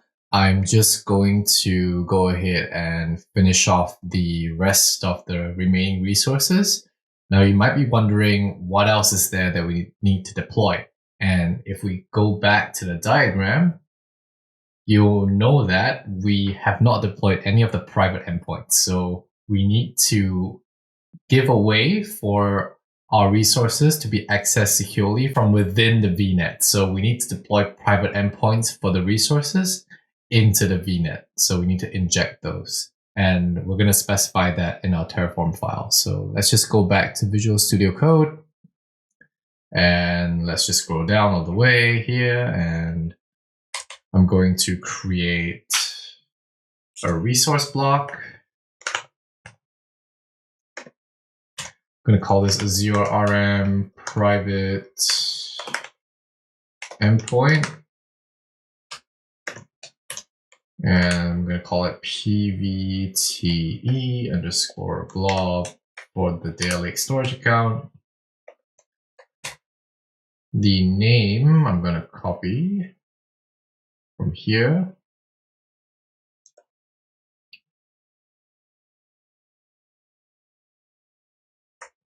This will be pvte and dash blob dash DLS.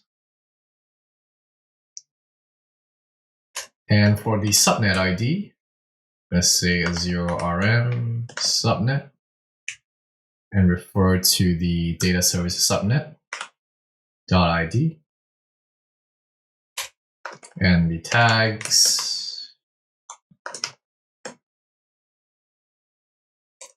And what we need here is a private service connection.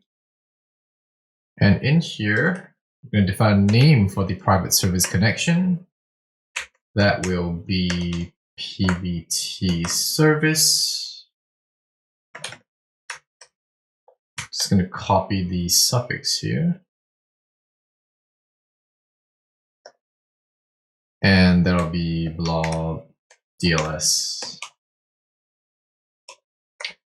Whether it's a manual connection, we're going to say false to make sure the connection is auto-approved. And the resource that you want to connect to is the storage account. So just specify the ID here.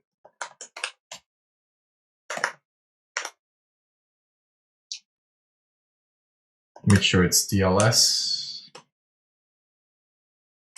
And the sub-resource names, I'm going to say blob. Right, so that will create a private endpoint for us that references the blob sub-resource for the data lake storage container. So another thing we need to do is that we need a way for resources in the VNet to know what is the private IP. So it needs a way to check a DNS server.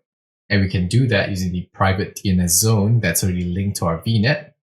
And we can create a record in that DNS zone that resolves to the private IP of this private endpoint. So I'm just going to go ahead and create a new resource block.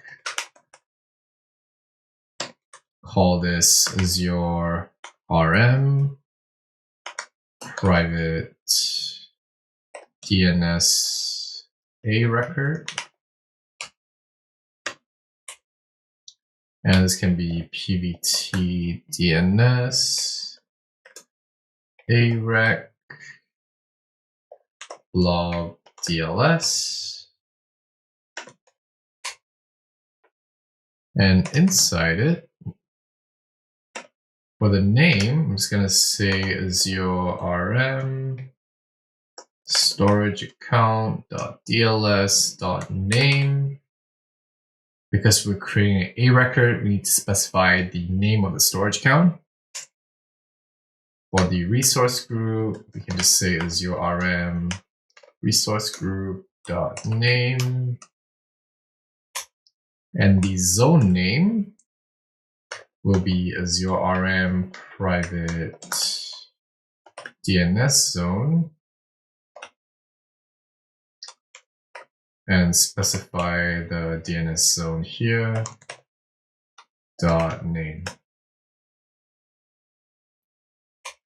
Time to live, I'm just going to set a default value of 3600.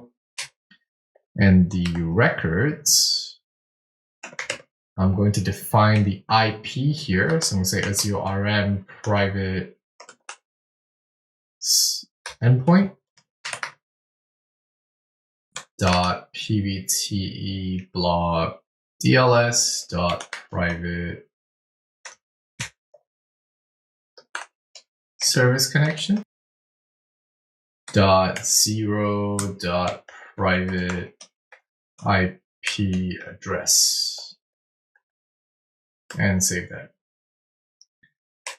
And of course the tags, and that should be good. Now the only thing I'm going to change here is that instead of specifying the sub resource like that, I'm just going to define a variable called subrs underscore blob in case I need to use the sub resource again for other private endpoints in the future. So just copy that and go over to variables and define a new variable called subrs blob. The type will be a string and the default value will be a list called blob. I'm going to change the type here to list instead of string. All right, so in our main.tf, we're referencing that variable. So let's just go ahead and do a plan. And let's see whether that will plan our resources correctly. All right, so we actually made a typo here. I'm going to go and change pivot to private. So where is that? Let's just see. It's Azure RM private DNS zone. It's a pivot. And let's just do a Terraform plan again.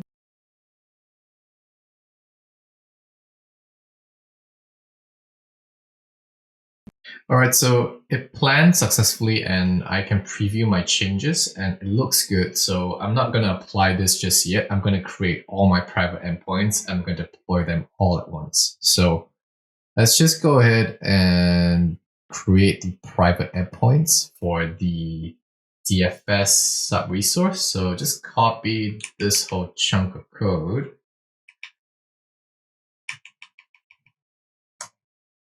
And come over here, paste that in. Instead of blob, I'm going to do DFS. Just change all of that. We can keep the subnet as the data services subnet. That's accurate. So I'm going to change this to DFS. Instead of sub-resource blob, I'm going to say DFS. Just check these. Oh, missed out the zone name here, so change to the DFS as well. And this one as well.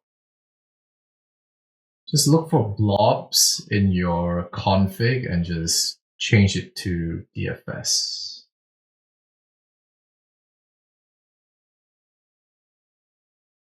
Okay, so the AREC here also needs to be changed.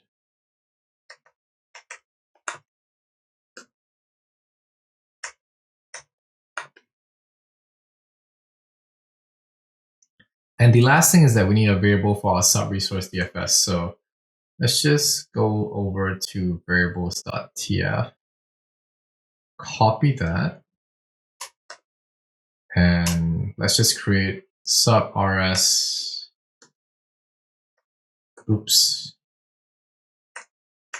DFS. Type can be a list and change the default value to DFS. So I'm going to create a couple more service connections and private endpoints. Just copy that. And let's just do it for Synapse as well. So for Synapse, we need a private endpoint for our dedicated pool. So I'm going to go Azure private endpoint, but here, instead of the data lake storage, I'm going to say syn DDT for dedicated pool.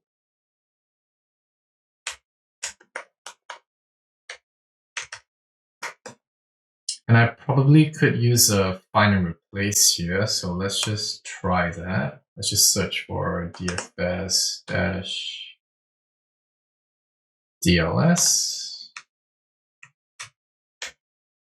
And it found 3 of them. Let's just check it out.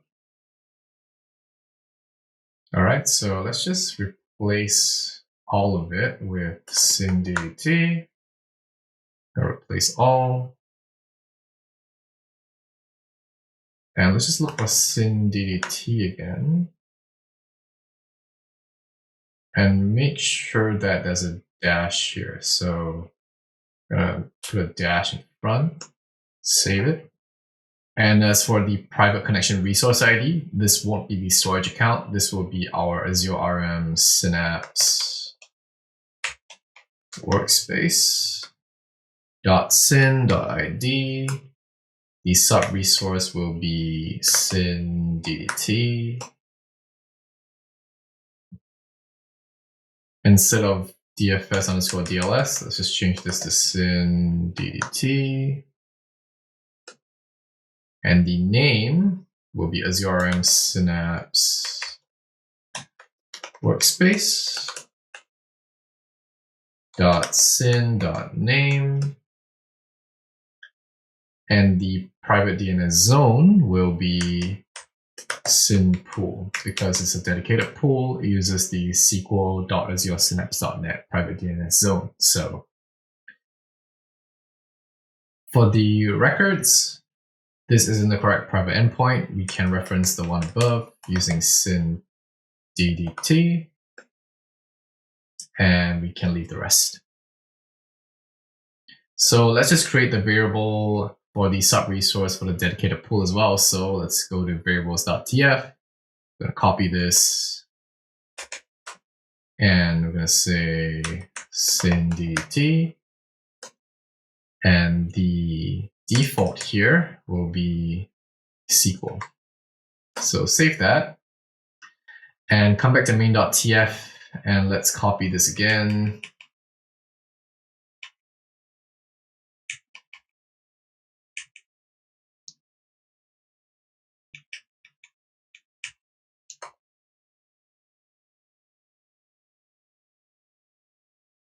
And come down here and paste that. And instead of DDT, let's do SVL for serverless.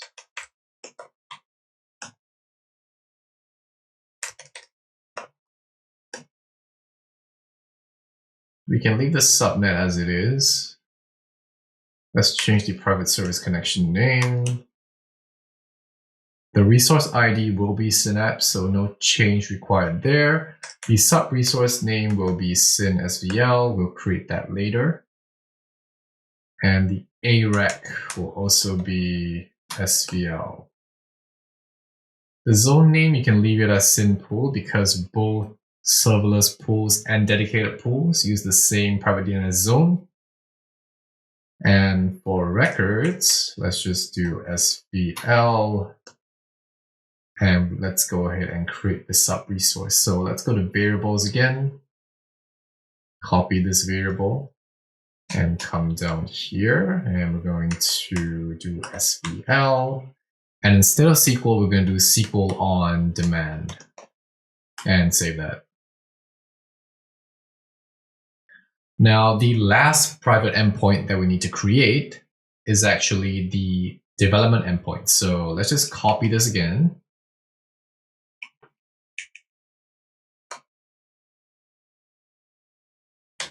And paste it. And we're going to say syndev instead of SVL this time.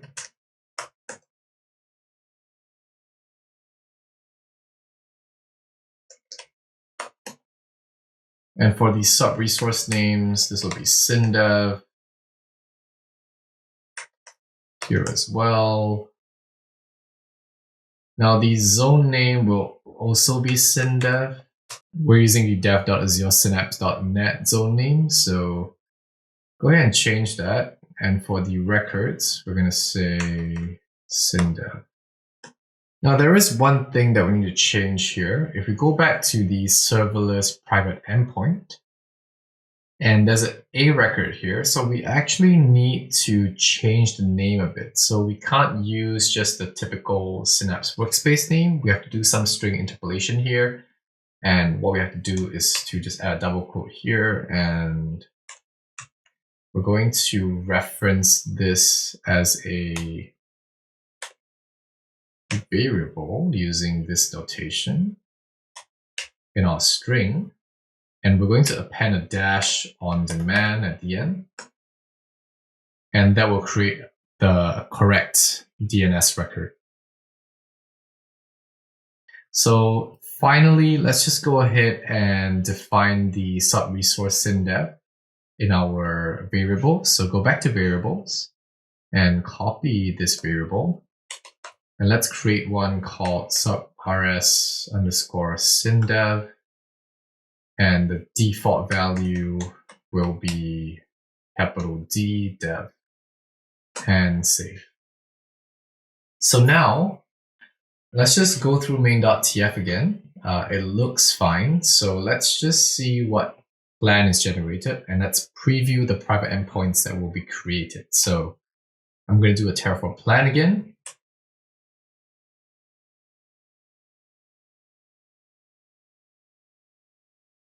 And it looks like it's going to add 10 different resources.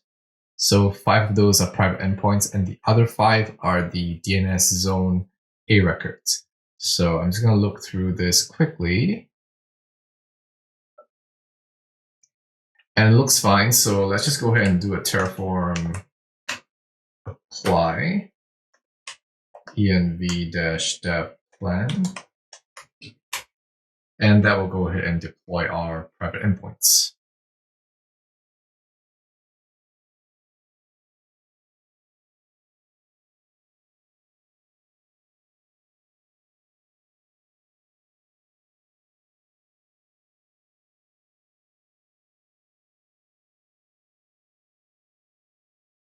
All right, so that's the end of the data platform provisioning, and we can actually go ahead and test the resource connectivity now. So we can actually go ahead and interact with our data platform that we've provisioned using Terraform and verify the connectivity between the various components that we've deployed. So the last step we need to do before we go ahead onto Azure portal and do that is that we need some of the passwords that were randomly generated. So let's create one more file, and let's just call it outputs.tf. So I'm just going to output the VM password that we generated randomly earlier. I'm going to say I want the value to be random password.vmpassword.result. And I can mark the value as sensitive equals to true. And let's just copy this output block, and let's do the same for Synapse. So I'm going to say syn password, and we can save that. Now let's go ahead and run our Terraform plan again.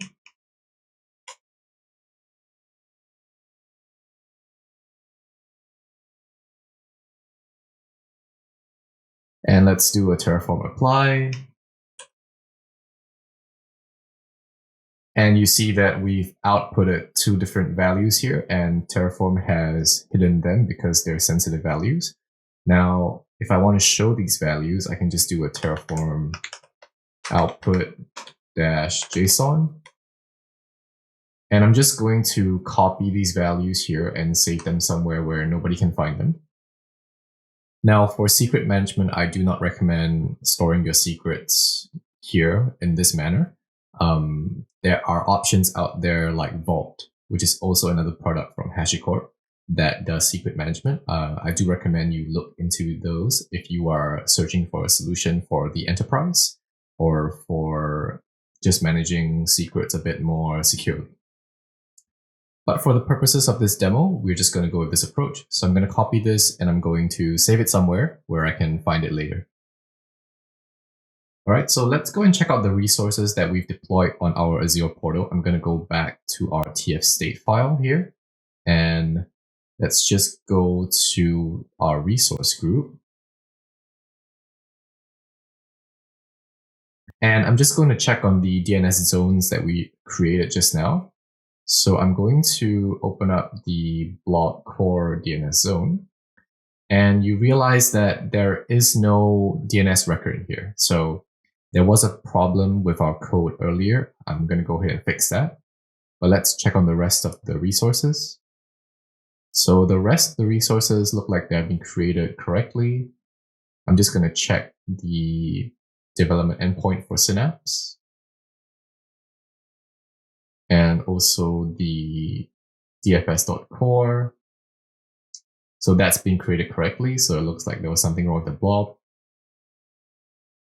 And I'm just going to check out the SQL pool endpoint. These 2 are perfect. And the rest of the resources, such as the private endpoints, have also been created. Right, so let's go back to Visual Studio Code and let's go fix that issue with our blob. So I'm going to go back to main.tf and I'm going to scroll up to the private endpoint for the blob, which is here. So there doesn't seem to be anything wrong with the private endpoint for the blob, but there is something wrong with the A record that we're creating. So we reference the DFS one here. I'm going to change it to blob. And the private endpoint also I'm going to refer to the blob. And let's save that. Now, I'm going to take this opportunity to show you something that Terraform consciously makes the decision not to interfere. Now, I'm going to go ahead and delete some of these private endpoints. And I'm also going to go ahead and delete some of these A records. So I'm going to go into dfs.core and I'm going to delete this record. And let's just go back to the blob and there's nothing there, so we don't need to delete anything. And now let's just search for private endpoints.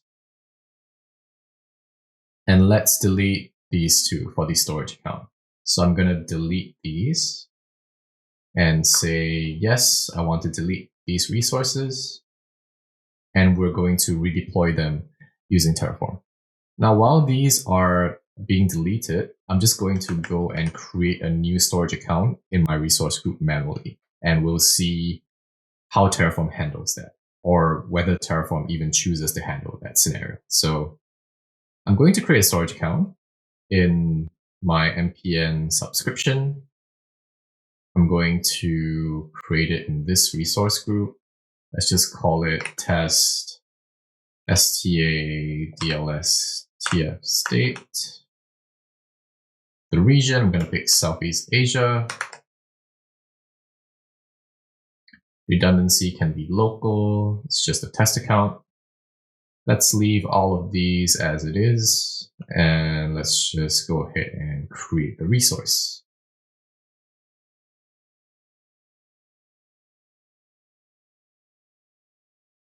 So all of our manual changes have been completed. The deployments have succeeded. So we're just going to go back to Visual Studio Code and let's do a Terraform plan.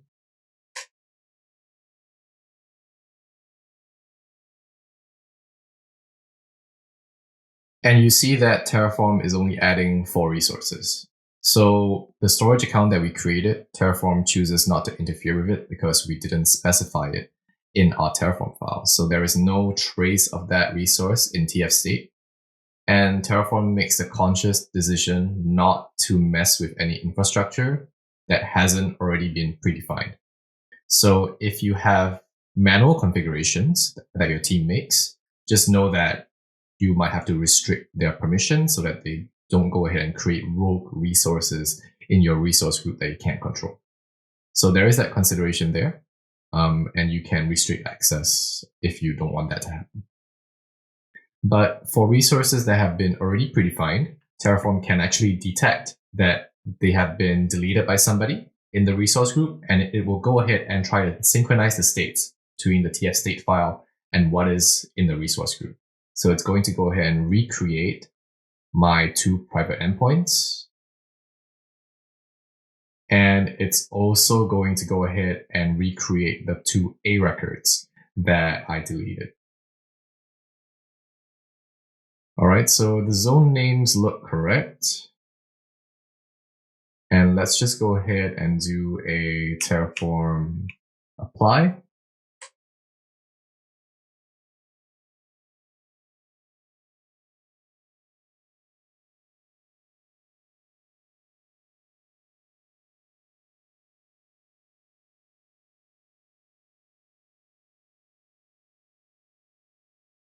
And now that the 4 resources have been added, let's go ahead and check that in our portal again. I'm going to go to this test storage account. And I want to delete this one because I don't need it anymore. And I'm going to go into the resource group. And let's first go ahead and delete that rogue storage account that somebody manually created. I'm going to delete that and say, yes, I want to delete. And let's check the private DNS zones for our dfs.core. That IP looks correct. And let's go and check blob.core. And let's go to private endpoints and make sure that the blob sub-resource is 7.1 and the DFS sub-resource is 7.0. So everything worked out correctly. Now, what we're going to do now that we have all our resources set up is that we're going to verify the connectivity between the components. So we're going to do that in the next section, and I'll see you guys there. Okay, so in this next section, I'm just going to show you guys how to verify the connectivity between the resources that we have created using Terraform. So the first step we need to do is I'm just going to go ahead and open Excel here, or you can use Mac's equivalent of Excel, up to you. And I'm just going to create a simple CSV file so that we can test that we can copy data from one place to another. So I'm just going to create a blank workbook. And in here, I'm just going to create a column called username. And I'm just going to say network effects, which is my username. And for the platform we're using, I'm just going to say Azure. And that should be it. I'm just going to save it as a CSV. I'm going to save it in my home directory. And I'm going to call it users. And hit save. Just ignore this error message. I'm going to close Excel now. So we're going to use that CSV file later. But first, let's upload it to this DLS tfvars devc storage account. Let's go to containers and let's create a new container called data lake.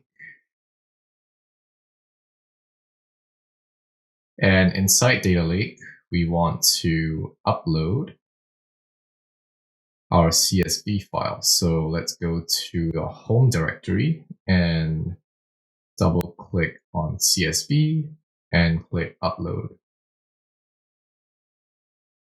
So that should upload fine. Now, we don't want to give access to our own public IPs for this storage account anymore. So I'm going to go ahead and go back to Visual Studio Code. I'm going to remove one of the blocks here. And I'm just going to go over to this line here. And I'm going to remove the IP and just leave the list blank. And let's go ahead and do a Terraform plan.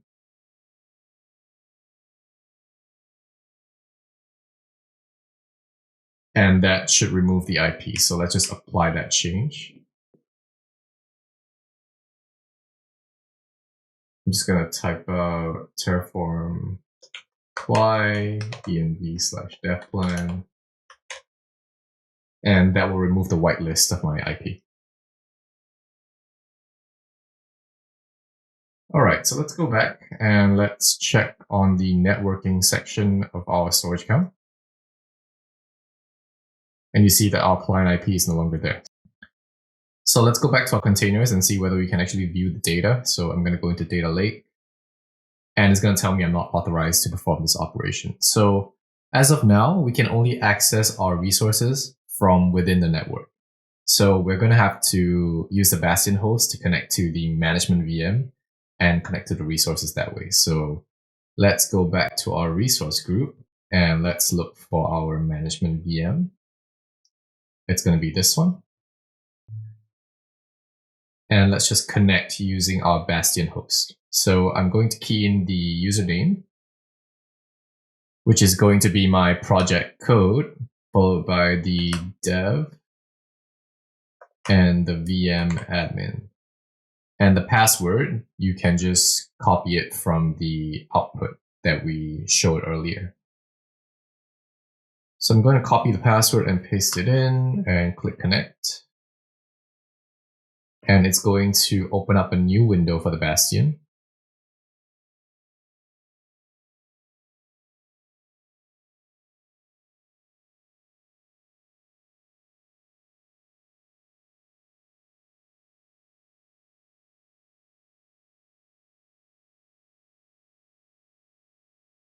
So once the VM starts up, just close all of these windows. You don't need them for now. And in your Windows search menu, just search for Internet Options.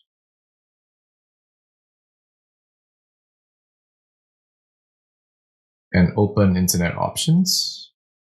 Go to Security. And let's set a custom level of security. We're going to allow file download here. And enable that. Say yes and click apply. And we're going to open Internet Explorer. And we're just going to search for download Chrome. There'll be a lot of security pop-ups. You can just skip through them and add the relevant security settings to the zone when they prompt you for it. So I'm just going to blaze through that.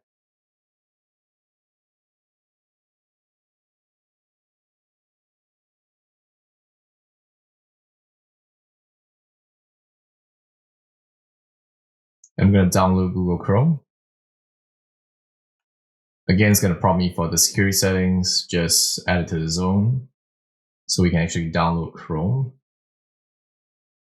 And we can check the connectivity to our resources. So go ahead and download it. And once you've skipped through all the settings, just click save. And you can run the program to install Chrome.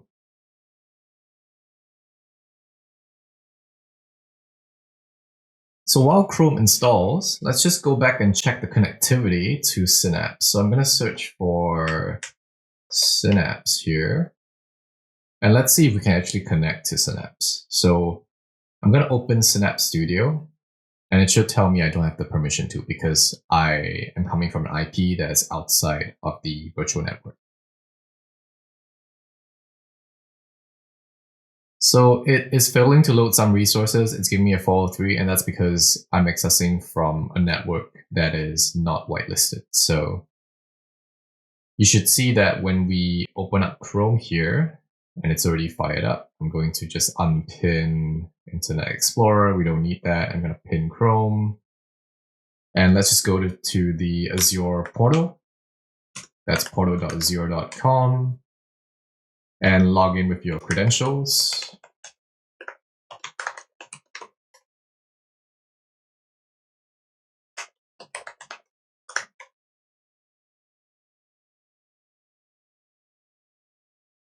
And let's click on Synapse first. And let's open Synapse Studio. And while that's opening, let's go to our storage account as well. And search for DLS tfvars. And if we go into the container and open up Data Lake, you'll see that we actually have access to access the data in the storage account. So we are within the network right now in the VM, and we have full access to access the resources securely. So if we look at the Synapse folder, we should have no problem accessing that too. And if we go over to our Synapse Studio, you see that there is no 403 error. So we can access the development endpoint of Synapse perfectly. So that covers the connectivity from the management VM to the private endpoints of the resources. And we're going to see how we can use Synapse to copy some data from the Data Lake storage account into one of the dedicated SQL pools, just to make sure that the connectivity of the Synapse integration runtime VM is working for the resources. And also, we're going to try and query data from the storage account using a Synapse serverless pool, just to ensure that Synapse actually has a way to communicate with the storage account. So we're going to verify the connectivity between all of those different components in the data services subnet. So before we can do that, I'm just going to close the Bastion here. And we need to do some configuration on the integration runtime VM. So I'm going to close this window. And let's just go to our resource group. And let's filter for virtual machines. And we're going to use the Bastion host to connect to this one, the self-hosted integration runtime. So just click on Bastion. And for the username, I'm going to say tfvars dev vm admin. And the password, we can copy it again and paste it. And let's connect.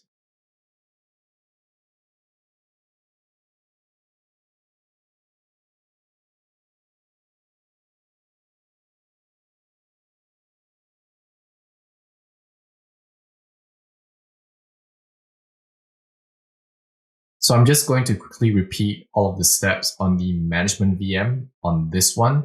So I'm going to speed up this video right now, and I'll see you when I've done all of the relevant configuration.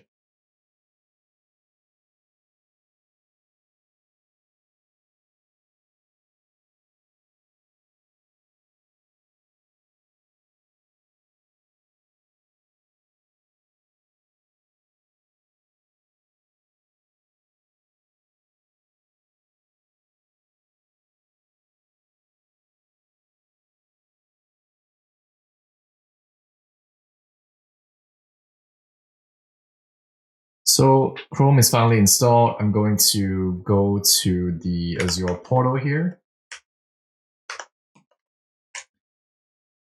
And let's log in again.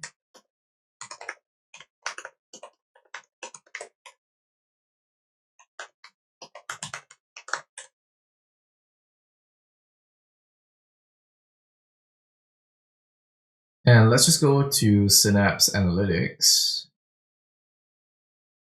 and open up the Synapse Studio.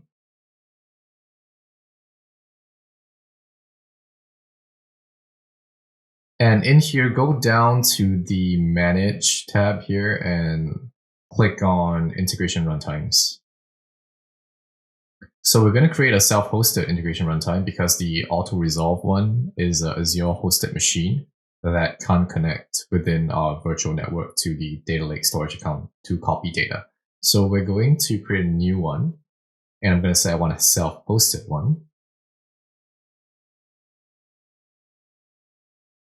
And I'm just going to call this shir for self-hosted integration runtime. And the description, we're going to say self-hosted IR VM for connecting to data lake and dedicated SQL pools securely. All right, I'm going to hit create, and I'm going to copy the integration runtime key that is going to be generated for this integration runtime. So just copy this key right here, key 1, and open up a new window, and let's search for Microsoft Integration Runtime. And you can click on the second link here, download Microsoft IR from official Microsoft website, and click on download. Just download the latest version. I'm going to go with 5.16. And you can launch the MSI file when it's finished downloading. So just run through the installation wizard. You can accept the terms and just click next.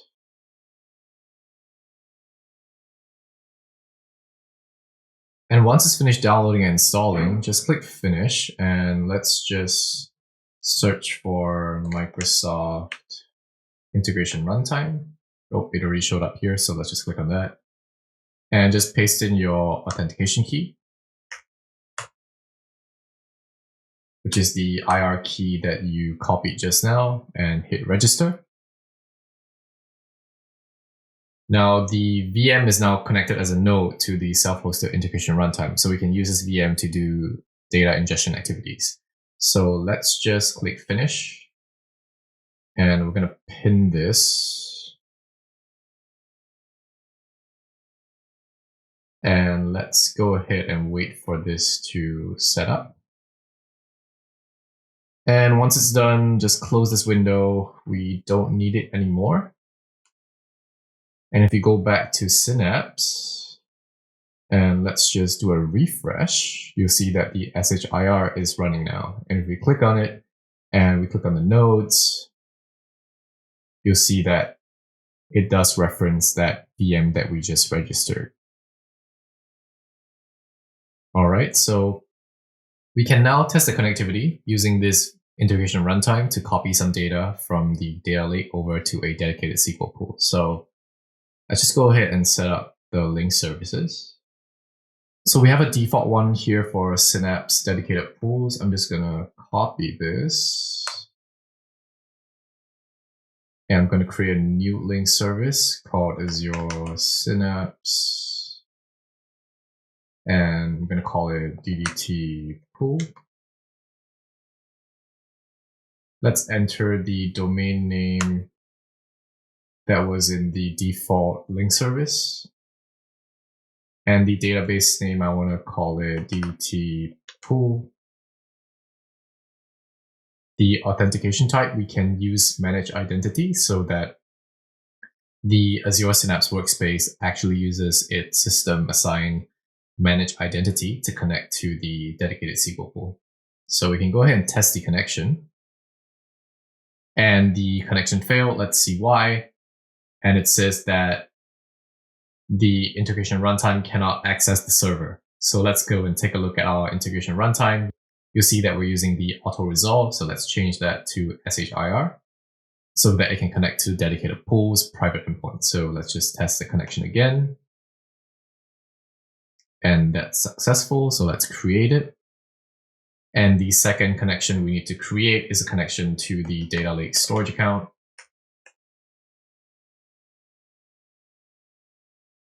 I'm going to call this DLS and use the shir. Authentication method, I'm going to use manage identity. And I'm going to look for that storage account. And let's test the connection. And it's successful. So the Synapse workspace, if you remember, we actually assigned it the storage block data contributor role on the data lake storage account. So that's why the manage identity is working. So we're going to create it. And I'm going to hit publish. And now we're going to go ahead and go over to the data tab and go to linked. And in here, you'll see that we can actually view data in our storage account. So this is the primary storage account associated with Synapse, and we can actually navigate through the data in here because Synapse Workspace has the managed identity access on the data lake storage account. So we're just going to create some data sets here that we can use to do data ingestion. I'm going to say I want a new integration data set. And for the data set type, I want to use Azure Synapse. Let's call this DDT pool. And the link service will use dedicated pool. And for the table name, you can leave it blank for now. Let's just click OK. And I'm going to add a new integration data set. And inside of it, I'm going to say I want data lake store. And it's going to be a CSV. I'm going to call this DLS as well. And use the DLS link service. And you can check the first row as header and leave the rest. And let's just click OK. So in here, in the data lake data set, we can actually specify the file path. So we're going to specify we want the data lake container. And you can leave the directory blank. The file will be users.csv. And the column delimiter, we can leave it as comma. That's correct. And let's check first row as header. So for the schema, let's try and import the schema from the connection store. And that imported correctly. So we can leave the parameters blank for now. Let's just go to our dedicated pool. And let's just check the schema. And we can leave this as it is as well. So let's just go ahead and publish these two integration datasets. And we're going to go over to integrate, and we're going to create a pipeline. And let's just call this copy data. And let's search for the copy data activity. And drag that into the window here. You can leave general settings as it is. Let's go to source. The source data set will be the DLS. And let's just check these settings. And we can actually preview the data that we're going to copy. Right, so that read in my columns and the first row correctly. Let's go to the sync. And for our sync dataset, we're going to specify the dedicated SQL pool. And we're just going to use the bulk insert command. And we're going to auto create a table. And that should be fine as well. Let's just go back to our dedicated pool here, and we're going to edit our table. We want the schema to be DBO and the table to be users. And let's just go back to copy data, and let's just publish it. And the publishing is successful. Let's try and run this pipeline by clicking on debug. And our copy data activity succeeded. Let's try and query that data in our dedicated SQL pool. So go over to data and click on the SQL database. You see there's a dedicated SQL pool here. Just open up tables and you see a dbo.users table. So if you click on the ellipsis, you can write a new SQL script and just select the top 100 rows. It will create that script for you. And we're going to connect to the dedicated pool and use the database dedicated pool. So let's just run that. And you see that it returns the data for me. So if we go back to our diagram here, what we've just verified is that the Synapse integration runtime can reach out to the data lake storage within the data services subnet and copy data over to the dedicated pool's private endpoint. So we can actually do ingestion that way. And now we're going to check that the serverless pool can actually query data from the data lake storage. So that's the next step. So let's go back to Synapse here. And I'm going to just close all of these because we don't need them anymore. And what I'm going to do is that I'm going to create a new serverless SQL pool. So I'm going to just click on add new resource, and I'm going to say I want a new SQL database. The SQL pool type will be serverless. So for the database, I'm going to call it SBL pool and hit create. And after the serverless pool has been created, you can actually check it out and you see that there is no table option. So for the dedicated pool, there is a table option. For the serverless pool, you actually only can create external tables in here. And there's no support for any sort of stored procedures. So I'm just going to hide the dedicated pool. And the serverless pool is more of a query on demand type of pool where you query the data in your data lake and you specify the file paths and the data sources to use in your data lake. And the serverless pool will be able to query that data on the fly. So we're just going to create an external table that references the users.csv file we have in our data lake storage account. And what we're going to do is that I'm just going to go over to develop here, and I'm going to open up a new SQL script. And I'm going to use the built-in serverless SQL pool. And the database I want to create the external data source in is the SBL pool that we just created. So the first thing I'm going to do is to create a master key encryption by password. And I'm just going to use a Synapse password here. So let me go ahead and copy the Synapse password that we generated in our Terraform file.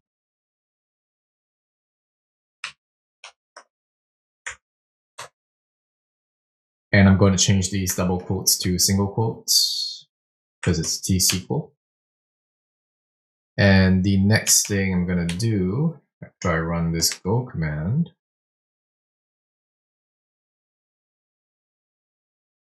is that I'm going to go ahead and create what is called a database scoped credential.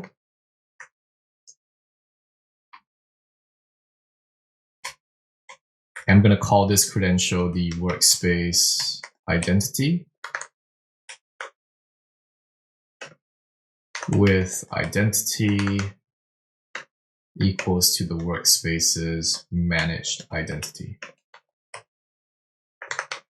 So what this identity is here is that it is the Synapse workspace's managed identity that is created for you automatically when you create a Synapse workspace. And we also assign that managed identity the storage blob data contributor role. So external tables that are created with this database scope credential can use this credential to access the data in the storage account. So we're just going to go ahead and put a go here. And we're going to run that. And the next thing we're going to do is to create an external file format for our CSV file. And we're going to call it CSV format. And the format type will be equals to delimited text. And we're going to specify the format options.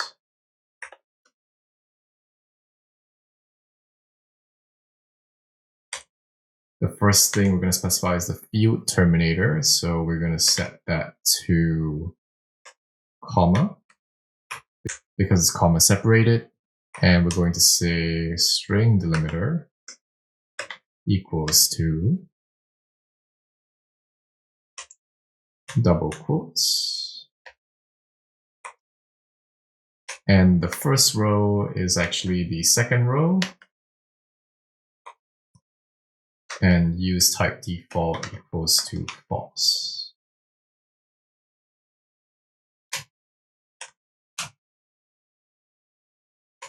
So let's just try running that. And now we have a credential to access the data. We also have a file format that tells Synapse how to read in the data. So we're going to create an external data source. We can do that by using the create external data source command. And let's just name this data source DLS. And I'm going to say with location equals to abfss, the data lake storage container. I'm going to type in my storage account name here. So DLS tfvars devc .dfs.core.windows.net, and that should resolve to the private endpoint. The credentials for accessing this data, I'm going to say credential equals to the workspace identity. And I'm just going to format this nicely and insert a go command. And let's run that. And finally, I'm going to create an external table. I'm going to call it users. And the username, I'm going to want to store it as a varchar 50. And the platform, I also want a varchar 50. And I need to specify the location of the file that is in the external data source. So I'm going to say location equals to users.csv. And the data source. And we need to wrap this in brackets here, actually. So let's go and do that.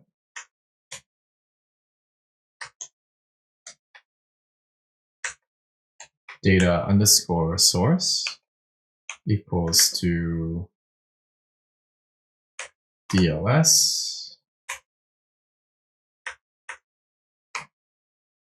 And put the commas in. And the file format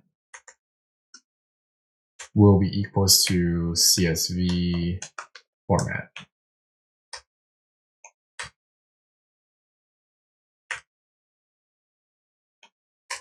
And let's close the brackets. And I'm going to add a go at the bottom, and let's just see if this works.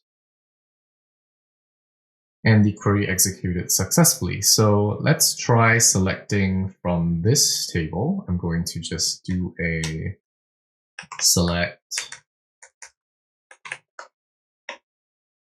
top 100 all from dbo.users. And let's run this command.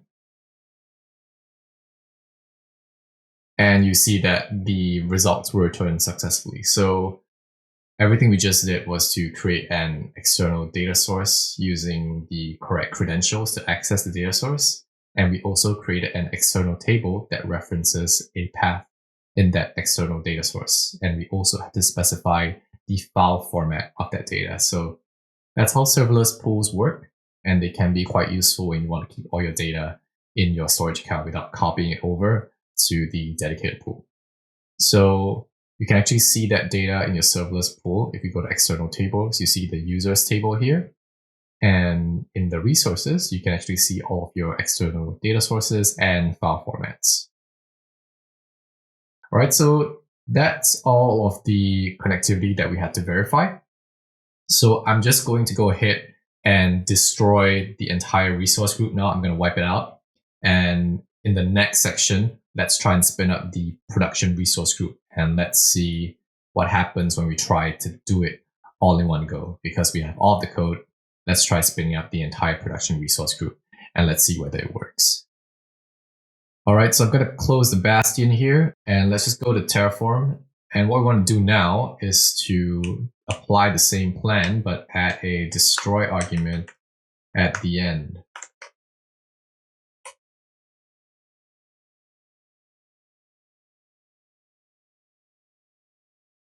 And it looks like it can't delete something because we actually have to add our IP back. So let's go ahead and add our IP manually here.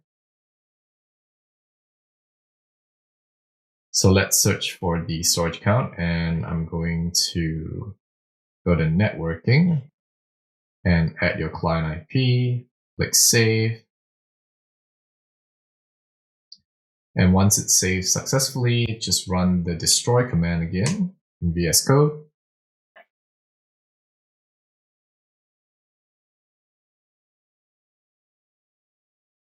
And once you see the resources that you're going to destroy, there's 40 of them. Let's just go ahead and do a Terraform apply env dev plan. And I'll see you when the resources have finished tearing down, and we're going to spin up the production resource group.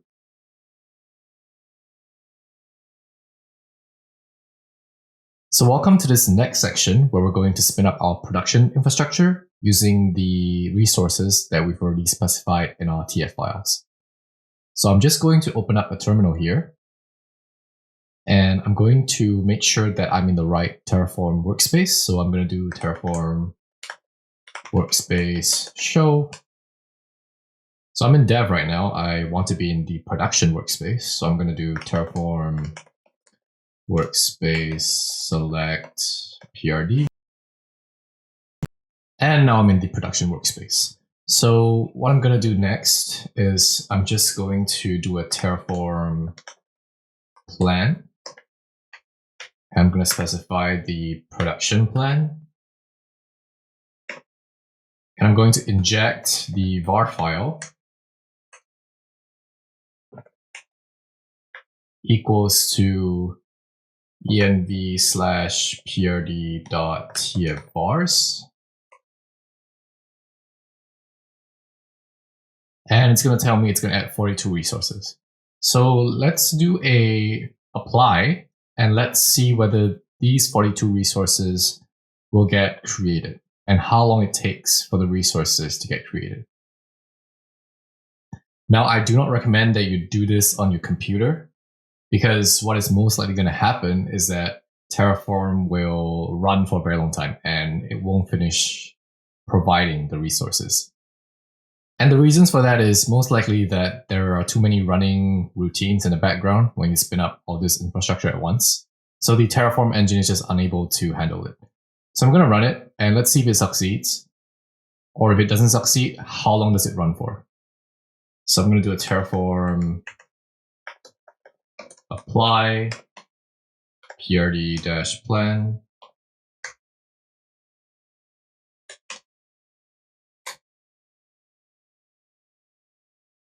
And I'll see you guys when it's finished. All right, so if you see on my screen here, it looks like these two resources have been spinning for 10 minutes and close to 11 minutes. Now, if you remember when we created the virtual machines, it did not take this long for the resources to spin up.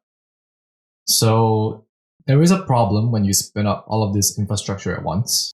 And so it is advisable to actually split up your deployments based on the resources that can be coupled together. So we're going to refactor some of our code, and we're going to spin up the network first, followed by the virtual machines, and then finally Synapse. So before we do that, we need to go and fix this problem. So let me just go over to the portal, and I'm going to look at my storage account where I store my TF state.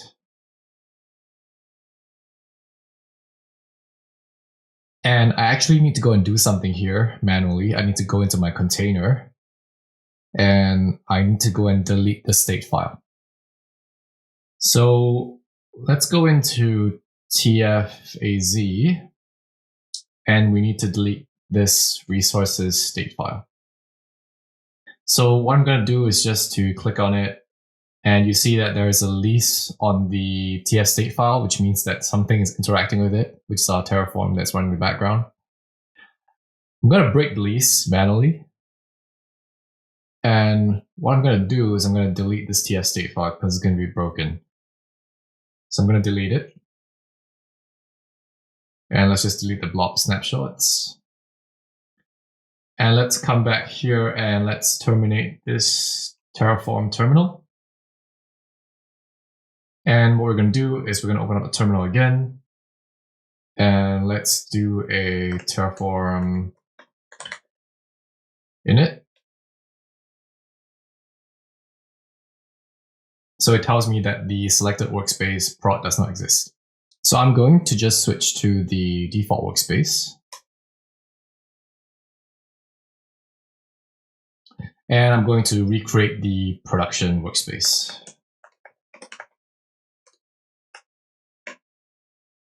Terraform workspace, new PRD. And that state file should be back in the storage account. So now we're going to go ahead and refactor our code. So there are a couple of steps involved, and I'll walk you guys through the steps. So what we need to do first is we need to make a network folder. So I'm going to go make directory network. And I'm just going to copy all the files that we have here into the network folder. So I'm going to go to my file system. And let's go into this learn Terraform folder. And I'm just going to copy all of these files. And I'm going to paste them in network. So once that's done, I'm just going to delete some of these files. I'm going to delete .terraform, the dev plan, the Terraform log file, and the production plan. So I'm going to delete all of that.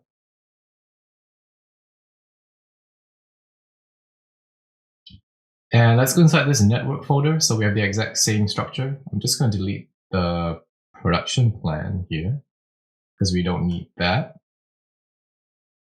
And we don't need this dev plan either. So that will clean up the directory. Now we're going to make two more. So we're going to make a directory for VM. And we're also going to create a folder for the Synapse. So I'm going to go inside network in my learn Terraform folder. I'm just going to copy all those files again and duplicate them in the VM folder and the Synapse folder. So that's done. Let's just go ahead and delete all these other files. I'm going to delete the root data.tf file and the env folder. We don't need that. And that will clean out our root directory. So let's just go back to VS Code and we're going to do some refactoring here. Just going to close this terminal and let's just start with the network. Okay, so let's just go inside variables and see what we need to remove that's not relevant to the network. So what I'm going to do is I'm going to go ahead and just delete all of these because we use these for the private endpoints, so we don't need them. So I'm going to delete all of that and all of those details for Synapse in the storage account. And I'm going to delete all of the VM specific variables. So I'm just going to delete those. And we'll leave the DNS here. So just delete everything except for the networking information. So I'm going to leave the DNS here. And the prefixes, we can leave that. Now let's go over to providers. For the network, we actually don't need this random provider, so I'm going to take it out. And for the backend, let's not use resources. Let's call it network. And save that. So let's look through these other files. We will use outputs later, but let's delete these. And in locals, we actually don't need the VM username or the Synapse username. So I'm going to take those out. And in data.tf, we actually don't need this. So I'm going to take that out as well. And in dev.tfvars, let's take out the storage account details. Same in prod.tfvars. And now back in main.tf, let's just go down to our gigantic main.tf file with over 460 lines. Let's just go ahead and delete these A records. We don't need these.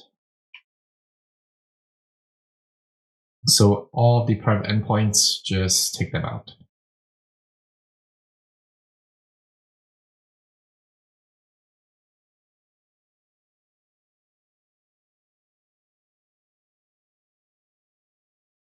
Okay, so even the VM network interfaces and all the VMs, just delete them.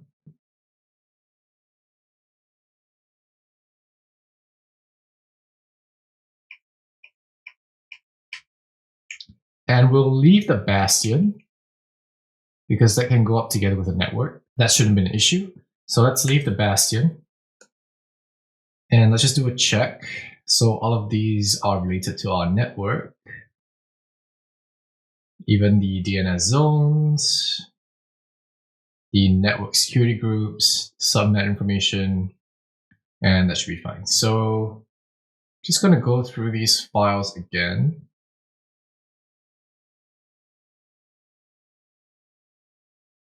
And that looks correct. So I'm going to close all of these. And let's spin up the production network first. So I'm going to open up a terminal. And I'm going to do a Terraform init with a reconfigure. And it's telling me that Terraform initialized in an empty directory. And the reason for that is we're not in the network directory. So let's cd into that directory. And let's do a Terraform init reconfigure. And Terraform is initializing. So once it's initialized, we can actually create our workspaces.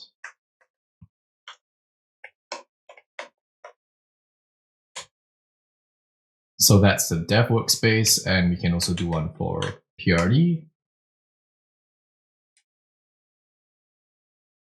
And now if we check our storage account, and I'll do a refresh, you can see we have the network specified as its own state file. So it's going to store all of the networking information in its own TF state.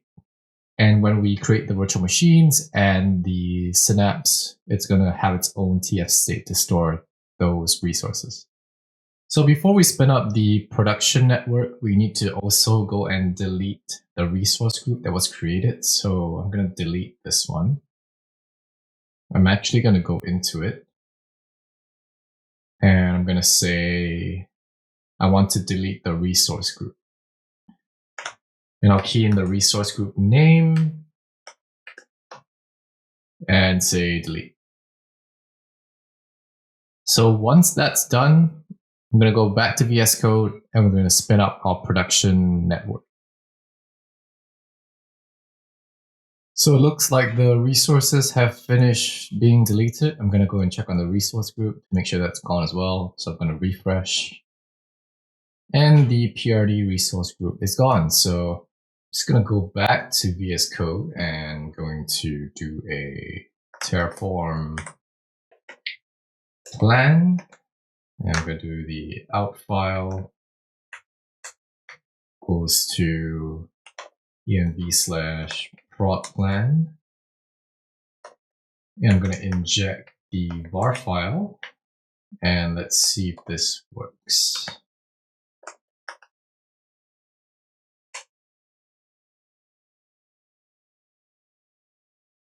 So it's going to add 19 resources. I think the address space it took from my prod.tfvars, but let's check that.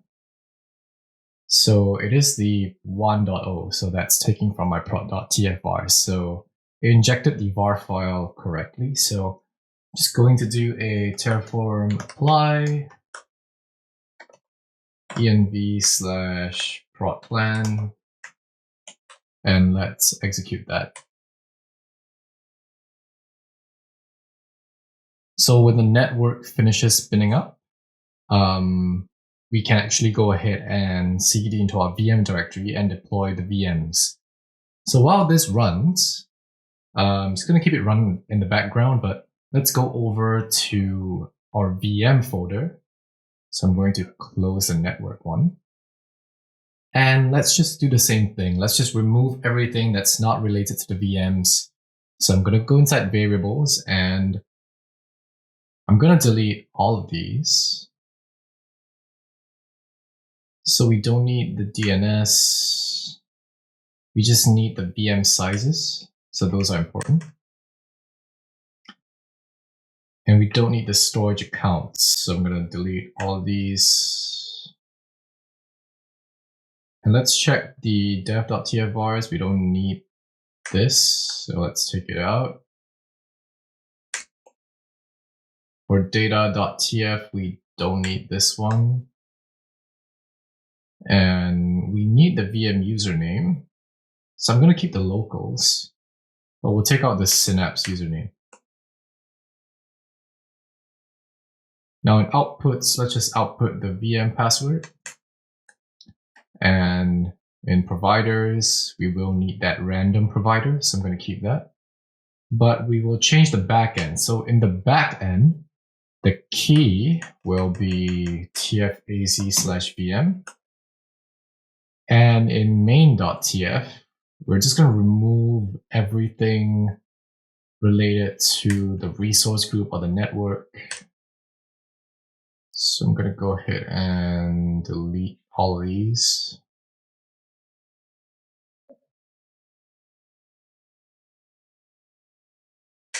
Let's leave the VM password. And let's scroll down until we get to Synapse.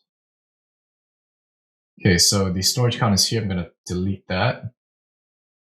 Don't need any of these. And let's save. And let's just do a check again.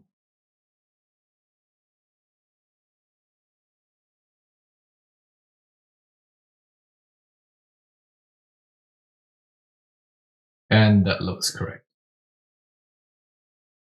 So now you might be wondering, after my network has been created, how do I reference the variables that are in my network file? So we can do that using something called Terraform remote state. And we can create a Terraform remote state in our data.tf file. And we can reference a remote state file and pull out the outputs from that remote state file. So I'm going to show you how that works. So I'm here in data.tf and I'm just going to say I want some data. And I'm going to use this thing called Terraform remote state. I'm going to call this remote state network.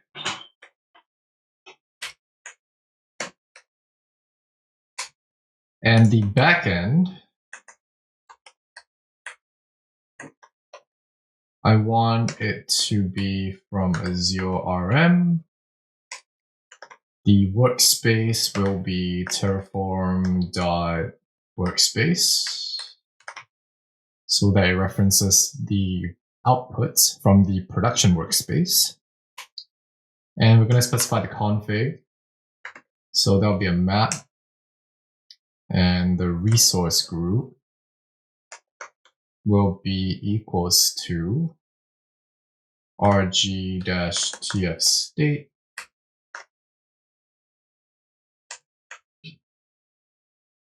And the storage account name will be equals to SCA-TF state C. The container name will be TF state. And finally, we provide the key. So the key will be tfvars/network. All right, so once the network gets spun up, it will store the state of all of that in the network state file, and we can actually reference that network state file and in the production workspace, pull out the outputs and use them in our code. So let's just start doing that while the resources are still spinning up. So I'm going to go over to main.tf, and we can actually pull out all of these variables that don't exist here in the VM folder from the Terraform remote state. So let's just do that heavy refactoring of our code right now. So I'm going to close the main.tf of this network. Let's just close all these. And let's open up locals.tf in the VM folder. So in here, what we're going to do is that let's just replace all of these variables because they don't exist in this VM directory. And we're going to say we want to take the data from data.terraform remote state dot network dot outputs dot project code. We can leave the terraform.workspace, but let's change the region code to use this syntax. So we're just going to copy up until outputs.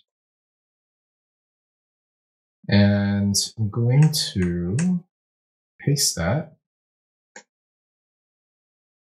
And we can actually just copy that below. So I'm going to do that.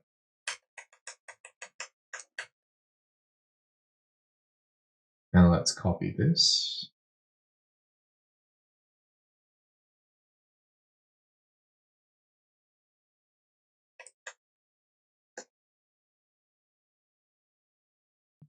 For the tags, we can also take from the remote state. So I'm going to just copy that and take it from the network remote state.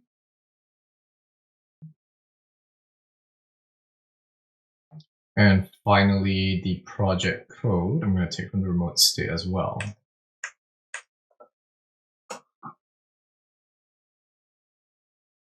All right, so we have our locals configured correctly. Let's just go over to main.tf. And let's see where we need to actually replace the values. So resource group name, we can also take from Terraform remote state. The location as well. So let's just take it from there. I'm going to go back to locals. I'm going to copy this. And in main.tf, let's just search for var.region. And let's replace it with what we copied. I'm going to say region. And let's replace all of it. And for our resource group name, let's just search for Azure RM resource group .rg.name, and let's replace that with rg_name.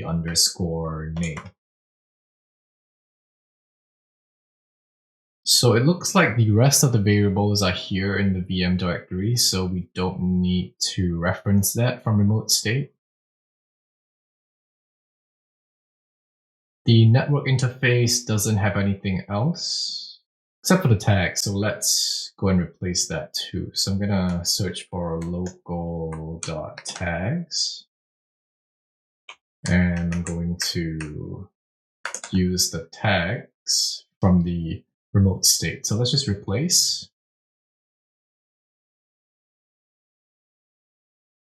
And let's just do a check.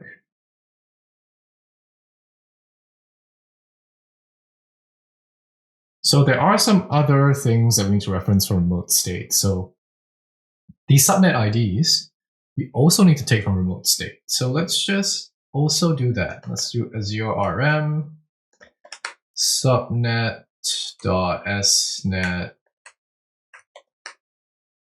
underscore management.id. And let's replace this with snet underscore management underscore ID.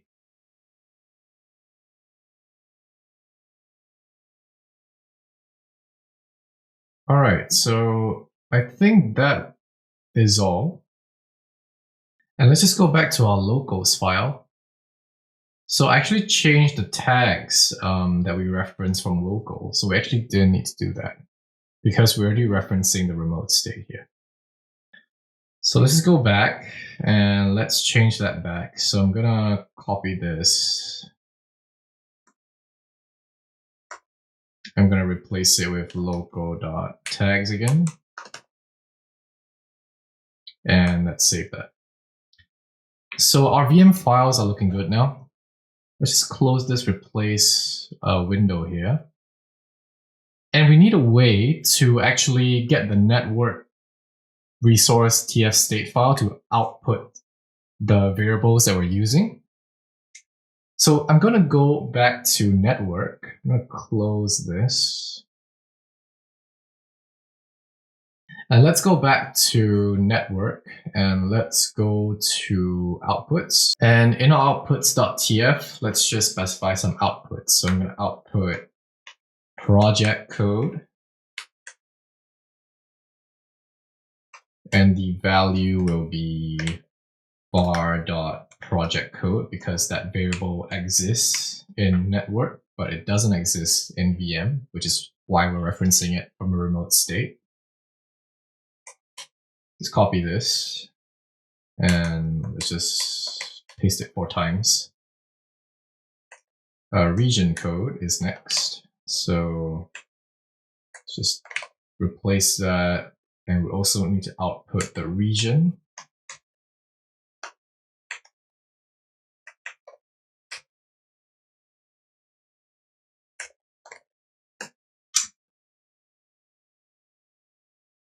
And the tags, let's output that as well. So I'm going to say var.tags. And we need to output some other things. So I'm going to paste that 4 times again. And I misspelled region here. So I'm going to change that. And the output that we need is rg underscore name. So the value will be Azure RM resource group.rg.name. The next output is the vnet ID. So let's just go ahead and change this to Azure RM virtual network.vnet.id. And we need the SNet data services ID. That's Azure RM subnet.snet data services.id. And same for SNet management. And this output will be SNet management underscore ID. Let's also output some other values. So I'm going to copy this 4 times again. And we need the DNS name. So let's do DNS blob. This will be Azure RM private DNS zone and specify the blob DNS name. So I'm going to copy and paste this.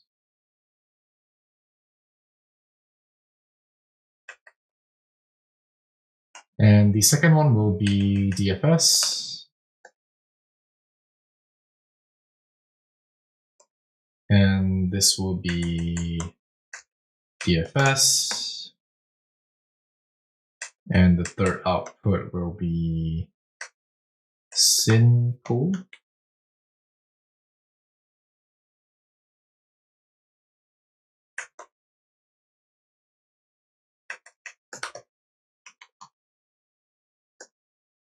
And the last output will be syndev.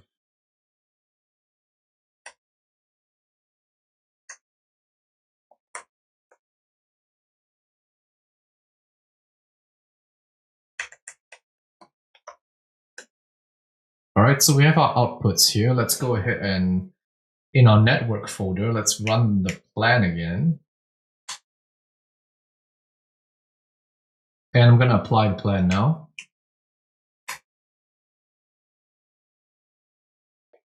So once it's finished running, we should see some outputs. And these outputs are not sensitive. So they should show directly in the terminal, and there is no security issue of doing that. So I have the values here. You see that I've outputted the project code, some of the blob DNS zones. The region is also here, so that looks good. And I also have my subnet IDs and the VNet IDs.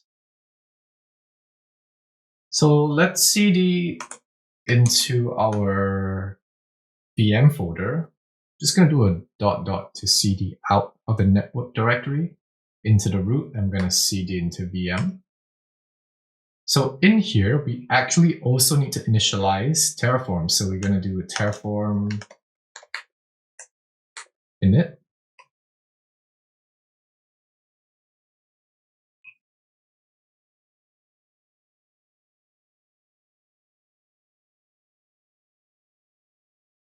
And we're going to go and do a Terraform workspace new PRD. Actually, let's do dev first. And then we'll create the PRD one. So let's do PRD.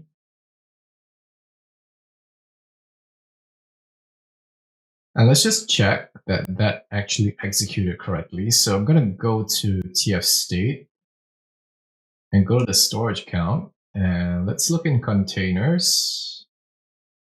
Go to my tf state container, and in tfaz, it looks like it created the VM in its own state file. So that's good.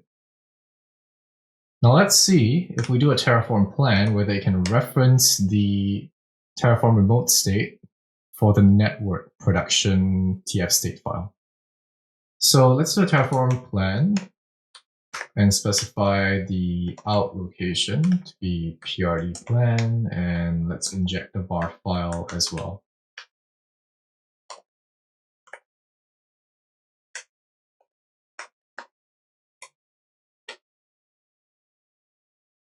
So it looks like the plan actually executed successfully. It can actually go ahead and apply the resources. I'm just going to do a check. Let's see, it read in the resource group name correctly, so we're referencing our network state file perfectly. And all these look fine, so I'm just going to go ahead and do a Terraform apply env/prd plan. And that should go ahead and spin up the resources. So while that's spinning up, let's do the same refactoring for our Synapse folder. So I'm going to close network and go over to Synapse. And let's configure our providers first. So I'm going to close the outputs here. And in the providers, let's just take out this resources and replace it with Synapse and save that. Now let's leave the random provider. We need to generate the password using that. And let's open up data.tf. So we need the client config here because Synapse actually uses it. It uses it to reference the tenant ID. So let's do a new data here, and I'm going to say I want Terraform remote state. I'm going to call it network.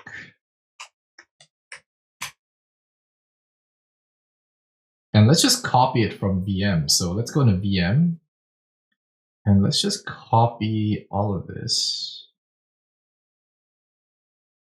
and paste that.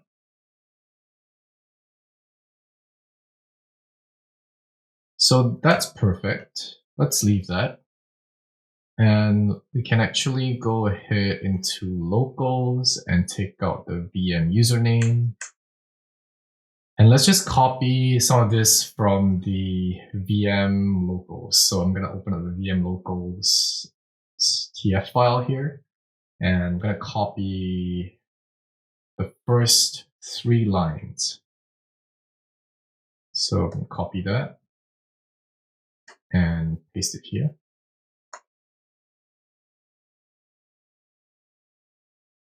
So local should be fine except for this project code. So I'm going to just reference it from the Terraform remote state. And local should be fine. So let's go through the rest of these files. Let's see outputs. We're going to take out VM password. And in variables, let's take these out.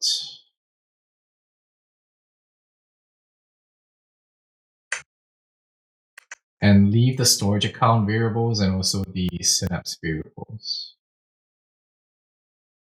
So leave that at the bottom. Now, before we go to main.tf, let's just go into env and look at our tfvars. So we don't need these address spaces. And we don't need these address spaces in production tfvars as well.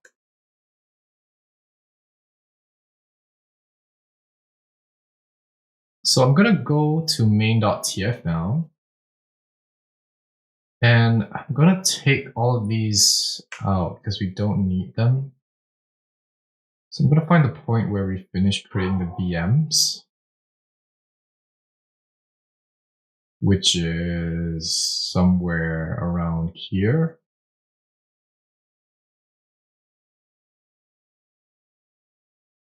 From line 269, I'm going to just delete everything above. And let's just do the same replacement that we did for the VM folder. So I'm going to do a Command F.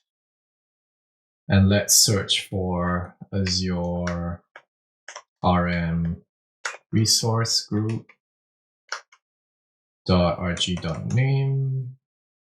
I'm going to copy the syntax from locals. And let's paste it here.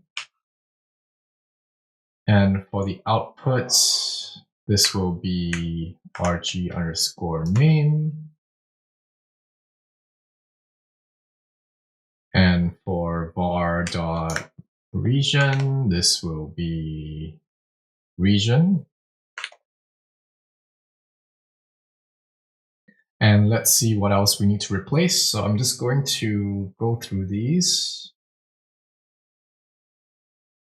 Some of these are specific to this directory, so we don't need to replace them. So the IDs we don't need to replace for the storage account.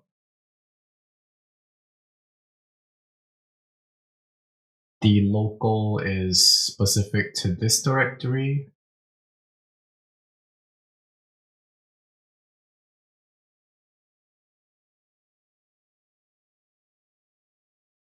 And I think everything here is fine, but when we get to the private endpoints, the private endpoints actually reference the subnet. So we need to replace those. Let's do Azure RM subnet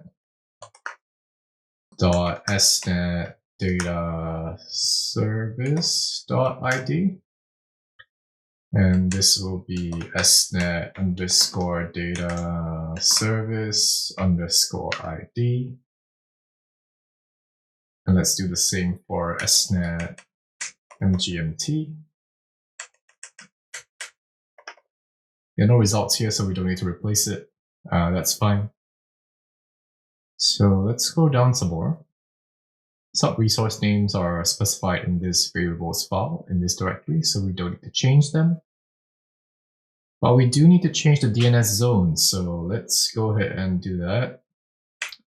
Azure RM private DNS zone .pbt DNS underscore blob .name, and that output will just be pbt DNS underscore blob.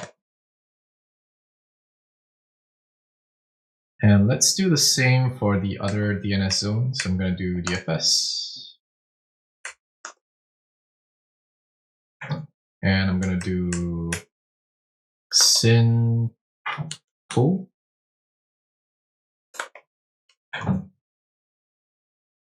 And I'm going to do syn dev.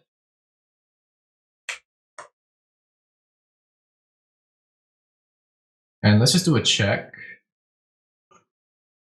to make sure that there are no dependencies that we need to take from the remote state.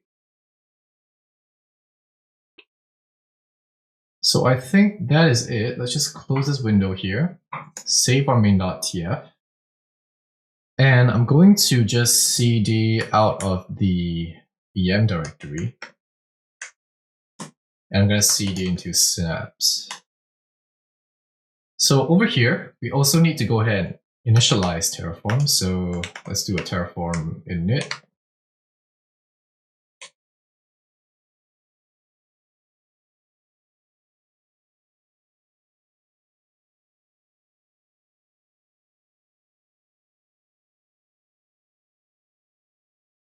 And let's create the workspace.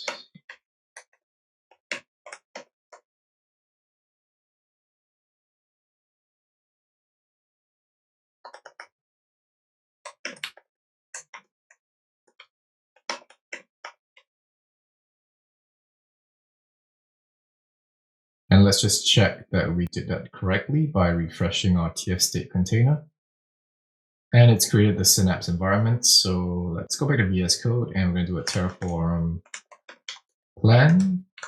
Specify the location of the plan again. And the var file.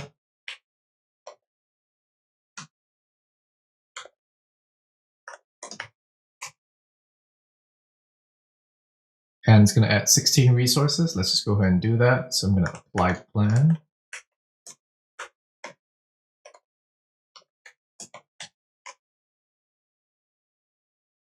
And it's going to go off and it's going to create Synapse. So I'm going to check in with you guys after the resources have finished creating. And I'm going to go and do some checks on the production resource group to just make sure that whatever we inject in our production.tfvars actually got injected correctly. And we're also going to validate that some of the resources that should only be in production are actually there. So if you remember our VM, we have the integration runtime that was only supposed to be created if we're in production. So we should see 2 VMs, and we should also see that our storage account is zone redundant instead of locally redundant. So let's wait for these resources to finish spinning up, and I'll check in with you guys on the Azure portal. So I'm back here in my production resource group, and the resources have finished being provisioned. So let's just check some of these, and let's go to our storage account first. And this should be zone redundant. So it read in the production tfvars file correctly. And let's just check that we have 2 integration runtimes. And for the virtual machines, we also have 2. So that looks perfect. So what we're going to do now is that we need a way to make sure that there is some sort of process in place for deploying this through a release pipeline. And we're going to go ahead and create an Azure DevOps organization. And we're going to push our Terraform code to an Azure Repo. and deploy it from that repo. So in the Azure portal, just search for Azure DevOps organizations. And let's just go to my Azure DevOps organizations.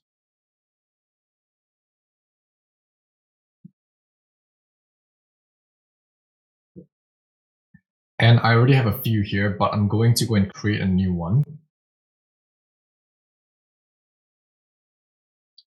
And hit continue. And what I'm going to do here is just to call it Terraform or learn Terraform. And I'll host my project in Southeast Asia. Let's key in the characters here in the CAPTCHA.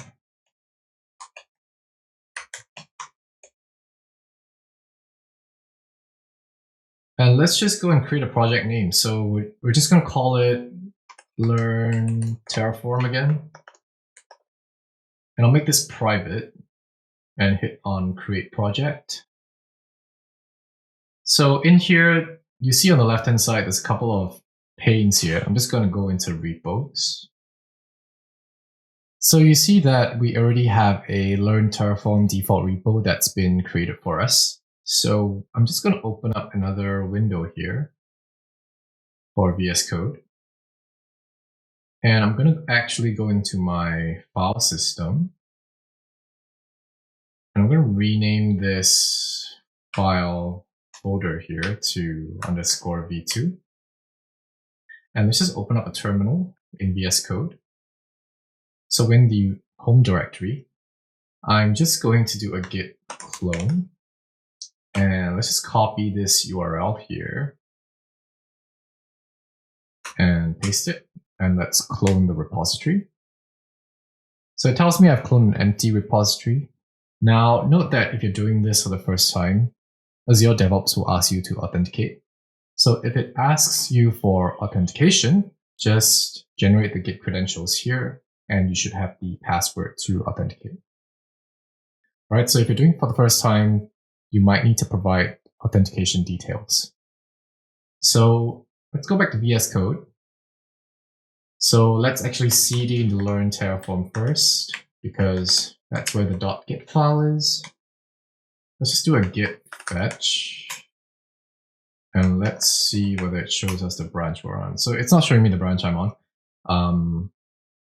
No matter. Let's just go to the file system here.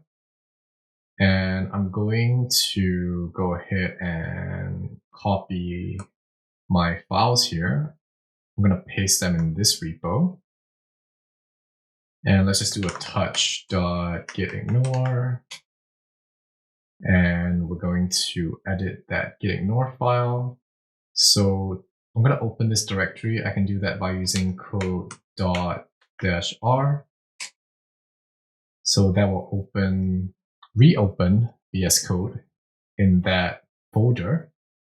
And let's just make sure we have these files in gitignore. So devplan, protplan, .ds store, .terraform folder, and .terraform.log.mcl.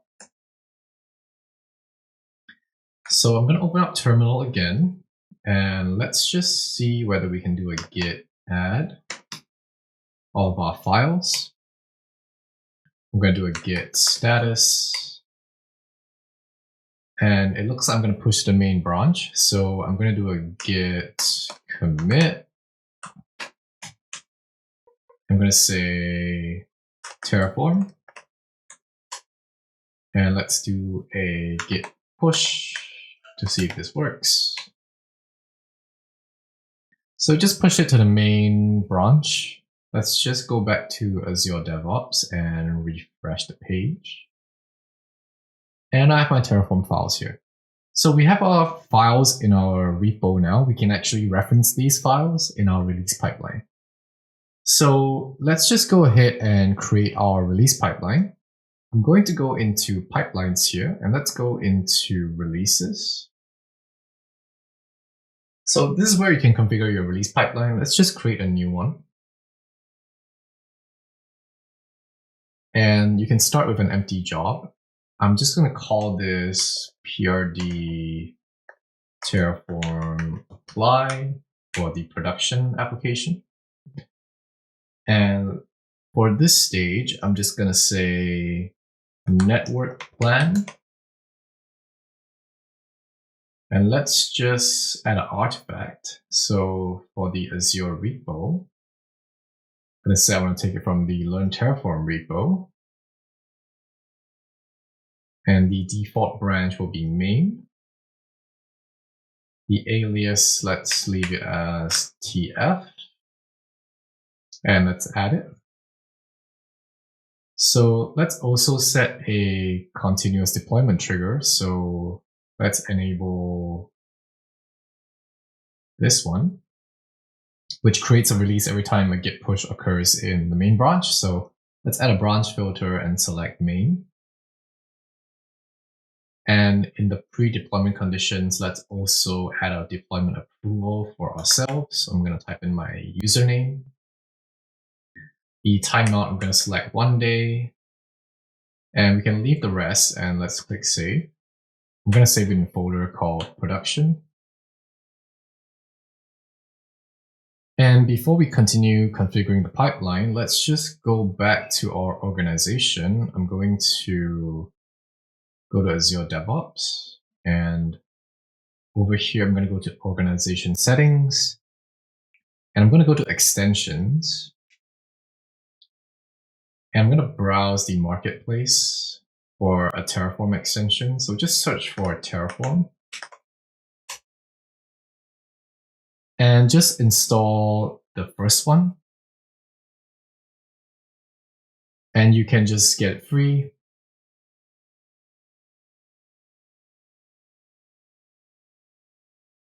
And when it asks you for the DevOps organization, just select Learn Terraform and click Install.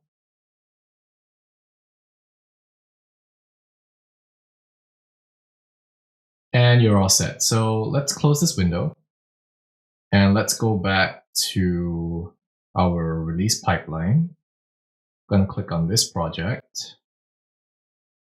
Let's go to releases. And when we click edit, let's add a task in this job. So for the agent job, let's set it to run on Azure pipelines. These are Microsoft hosted agents, so Microsoft manages them. And let's just select Ubuntu 18.04. Let's add a task. Let's search for Terraform. And let's use the Terraform tool installer. And we're going to install version 1.1.6. That should be the latest working version as of this recording. So let's also add a command line command. Let's say command line. And inside of this script, I'm going to say show network plan.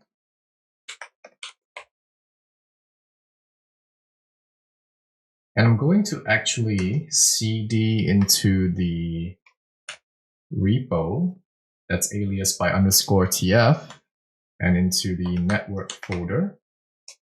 I'm going to set some environment variables that we'll define later. And we have to do a Terraform init. And to generate the network plan, let's just do Terraform workspace, select, and we use a variable here. I'm going to call that environment. And let's do a Terraform plan, specify the location of the out file. That'll be in env/environment plan. And the var file will be env/environment.tfvars. So you might be wondering, what is this environment that's doing in my code? So this is actually the way you reference a variable in Azure DevOps. So if you look at the variable section here, there's actually variables that we can set. So let's just save this pipeline. And let's go to library on the left. And we're going to create a new variable group. Let's call it prod-terraform. And before we can save it, we must define a variable. So I'm going to define a variable called environment. And the value will be PRD for the production environment. So save that and go back to your release pipeline. And in the interface, you can actually specify the variable group here. So I'm going to link the prod terraform variable group that has the environment variable. And in the pipeline, I'm actually referencing that environment variable using this syntax. So that's how variable groups work in Azure DevOps. So let's save this. And let's just go back to the pipeline. So I'm actually going to go and clone this stage here. And I'm going to call this apply network changes. And this is where the approval actually comes in. So I'm going to remove the pre-deployment approvals on the network plan. That's just for review. And over here, if I go into the tasks, let's just call this task apply network changes. And we can leave the rest of it as it is, but let's add additional lines to do an apply env/environment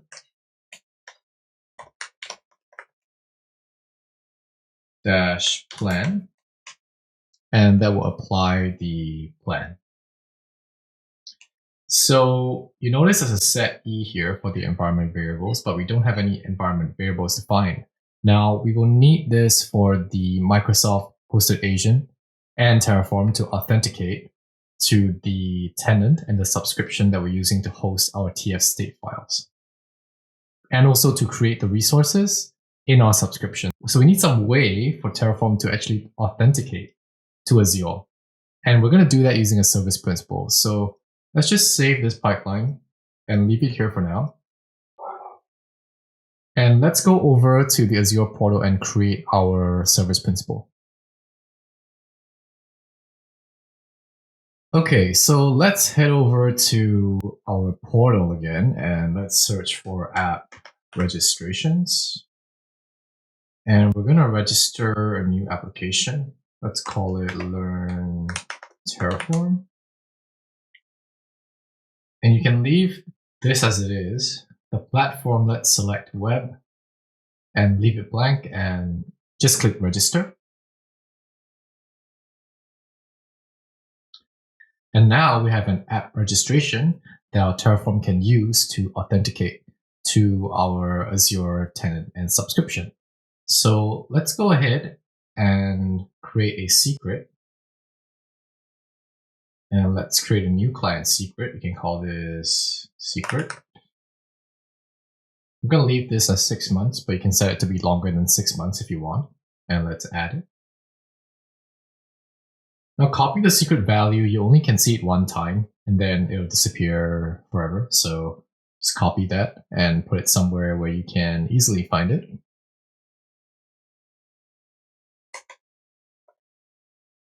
And also go back to the overview page and copy the client ID. And also the tenant ID. So just copy those. And also now go and look for your subscription. So I'm just going to go into npm vs Nathan Cheng here and just copy the subscription ID as well. So we'll need these 4 variables for Terraform to authenticate to the subscription. Now just go inside access control on the subscription and let's add a new role assignment. And we're going to give Terraform owner permissions on this subscription. So just search for the members here and just search for learn Terraform and hit select and assign the permission. So when Terraform authenticates using the service principal to Azure, it's going to be able to have permission to read and write to the subscription and also assign role permissions. So it needs that level of permission in order to function. Now, if you remember when we were in Visual Studio Code, we signed in with our own credentials, but when we are running it in Azure pipelines using Microsoft agents, we're going to have to give it an app registration, client ID, and client secret for it to authenticate, because we're not logging in with our own credentials on the Microsoft hosted agent. Now, you can definitely do that, but I would not recommend it. And the service principal is one of the ways in which you can authenticate. So now that we're done with that, let's just go back to Azure DevOps and let's go to the library. And let's add some of those variables into our production variable groups. So I'm going to add ARM client ID, ARM subscription ID, ARM client secret, and ARM tenant ID. So just go ahead and paste those values in. I'm going to take my subscription ID,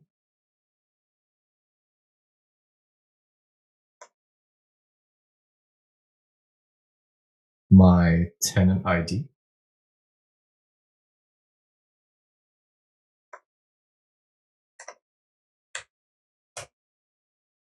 and the client ID, and also finally the client secret, which we will hide in the variable group here. So we're going to paste it and we're going to change the variable type to a secret and save that. So now that we have this in our variable group, we can reference it in our release pipeline. So let's just go to releases and edit this pipeline. And go into the stage here. Now in the command line task here, just add environment variables. So you can add ARM client ID, ARM subscription ID,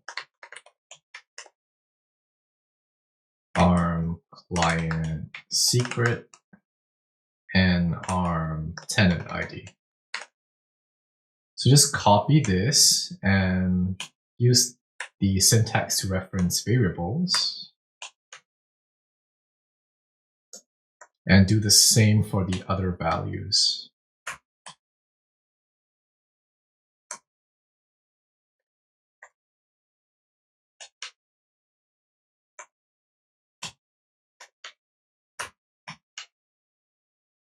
And let's do the same for the other stage in the pipeline. So go ahead and do that.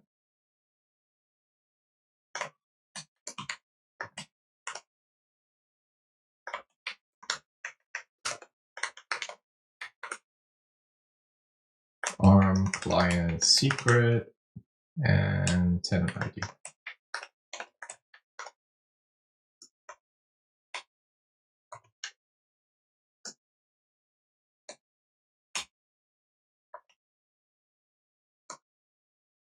So after you do this one time, you can clone all of the remaining pipelines. So you don't have to keep adding these environment variables.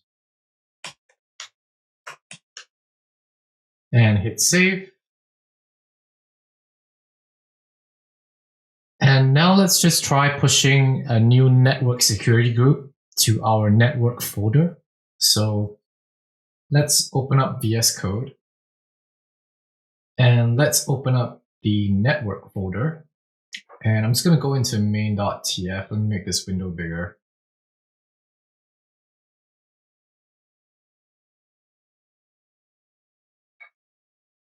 And let me just copy a network security group.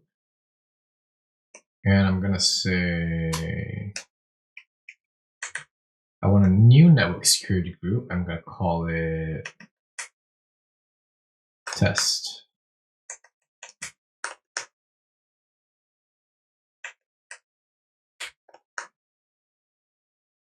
And save that.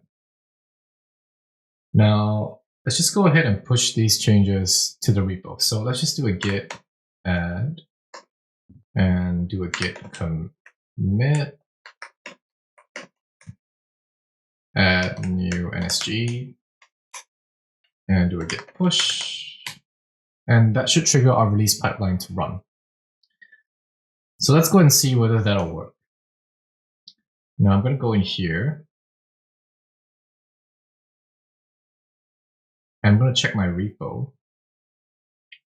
And I'm going to go to commits. And there is that new commit here. So it looks like the status is still in progress. It triggered the continuous deployment onto my release pipeline. So everything is automatic. So I'm going to go into releases. And that stage is running. So it looks like it succeeded. So let's go inside and look at that stage. And let's show the network plan. So we can actually see the network plan here.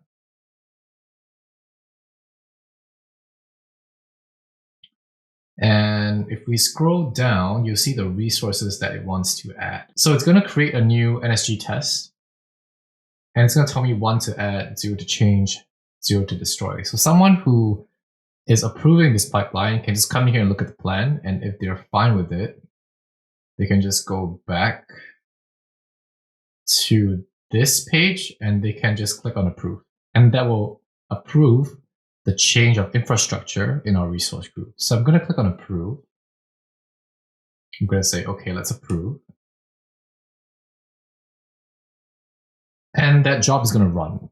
And this time it's going to go ahead and apply the changes that I reviewed in my network plan.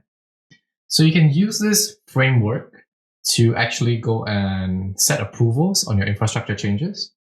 And depending on who sees the plan and whether they are okay with it, they can either approve or reject the changes. And if you want to deploy some more resources like virtual machines and Synapse, you just have to add those stages after your network changes. So that's how the release pipeline would work. And you can use this in your projects. I'm just going to take a look at the logs here and go to agent job. And I'm going to open up apply network changes. So it initialized the backend configuration successfully. And if I scroll down, it actually went ahead and deployed the NSG. So if I check the Azure portal now and I go to my resource group,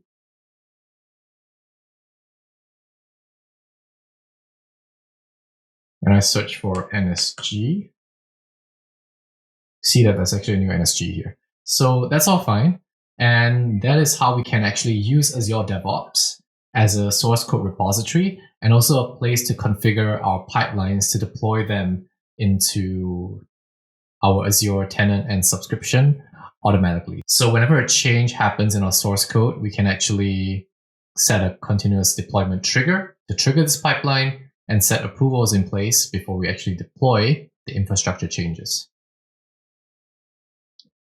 So if you've made it this far, I hope going through this course has inspired you to start using Terraform to manage and provision your infrastructure.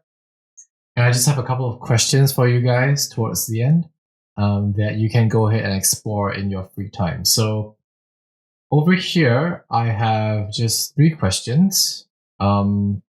How can we ensure that the connection to our TF state storage account is private?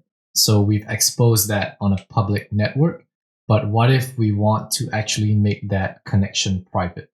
Is there a way we can do it? Maybe not through Microsoft hosted agents, but through some other method. And the second one is, what other authentication options are there besides using a service principal? So are there other methods that we can use to authenticate that don't require us to use a client ID and a client secret?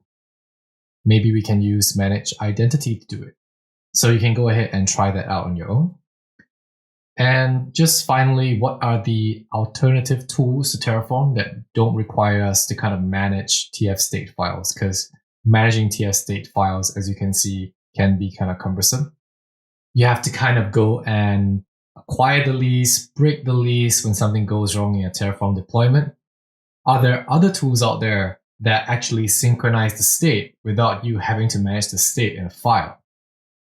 So go and do some research on that, and you might find other IaC tools that you might like as alternatives to Terraform.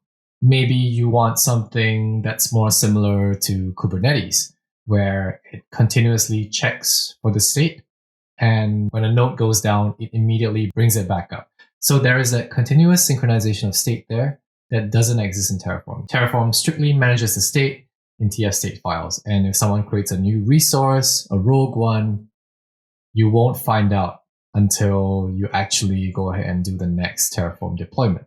So that's one of the cons of Terraform, is that there's no way to continuously refresh and check for the state and make sure that whatever's in your resource group is whatever you specify in your Terraform files.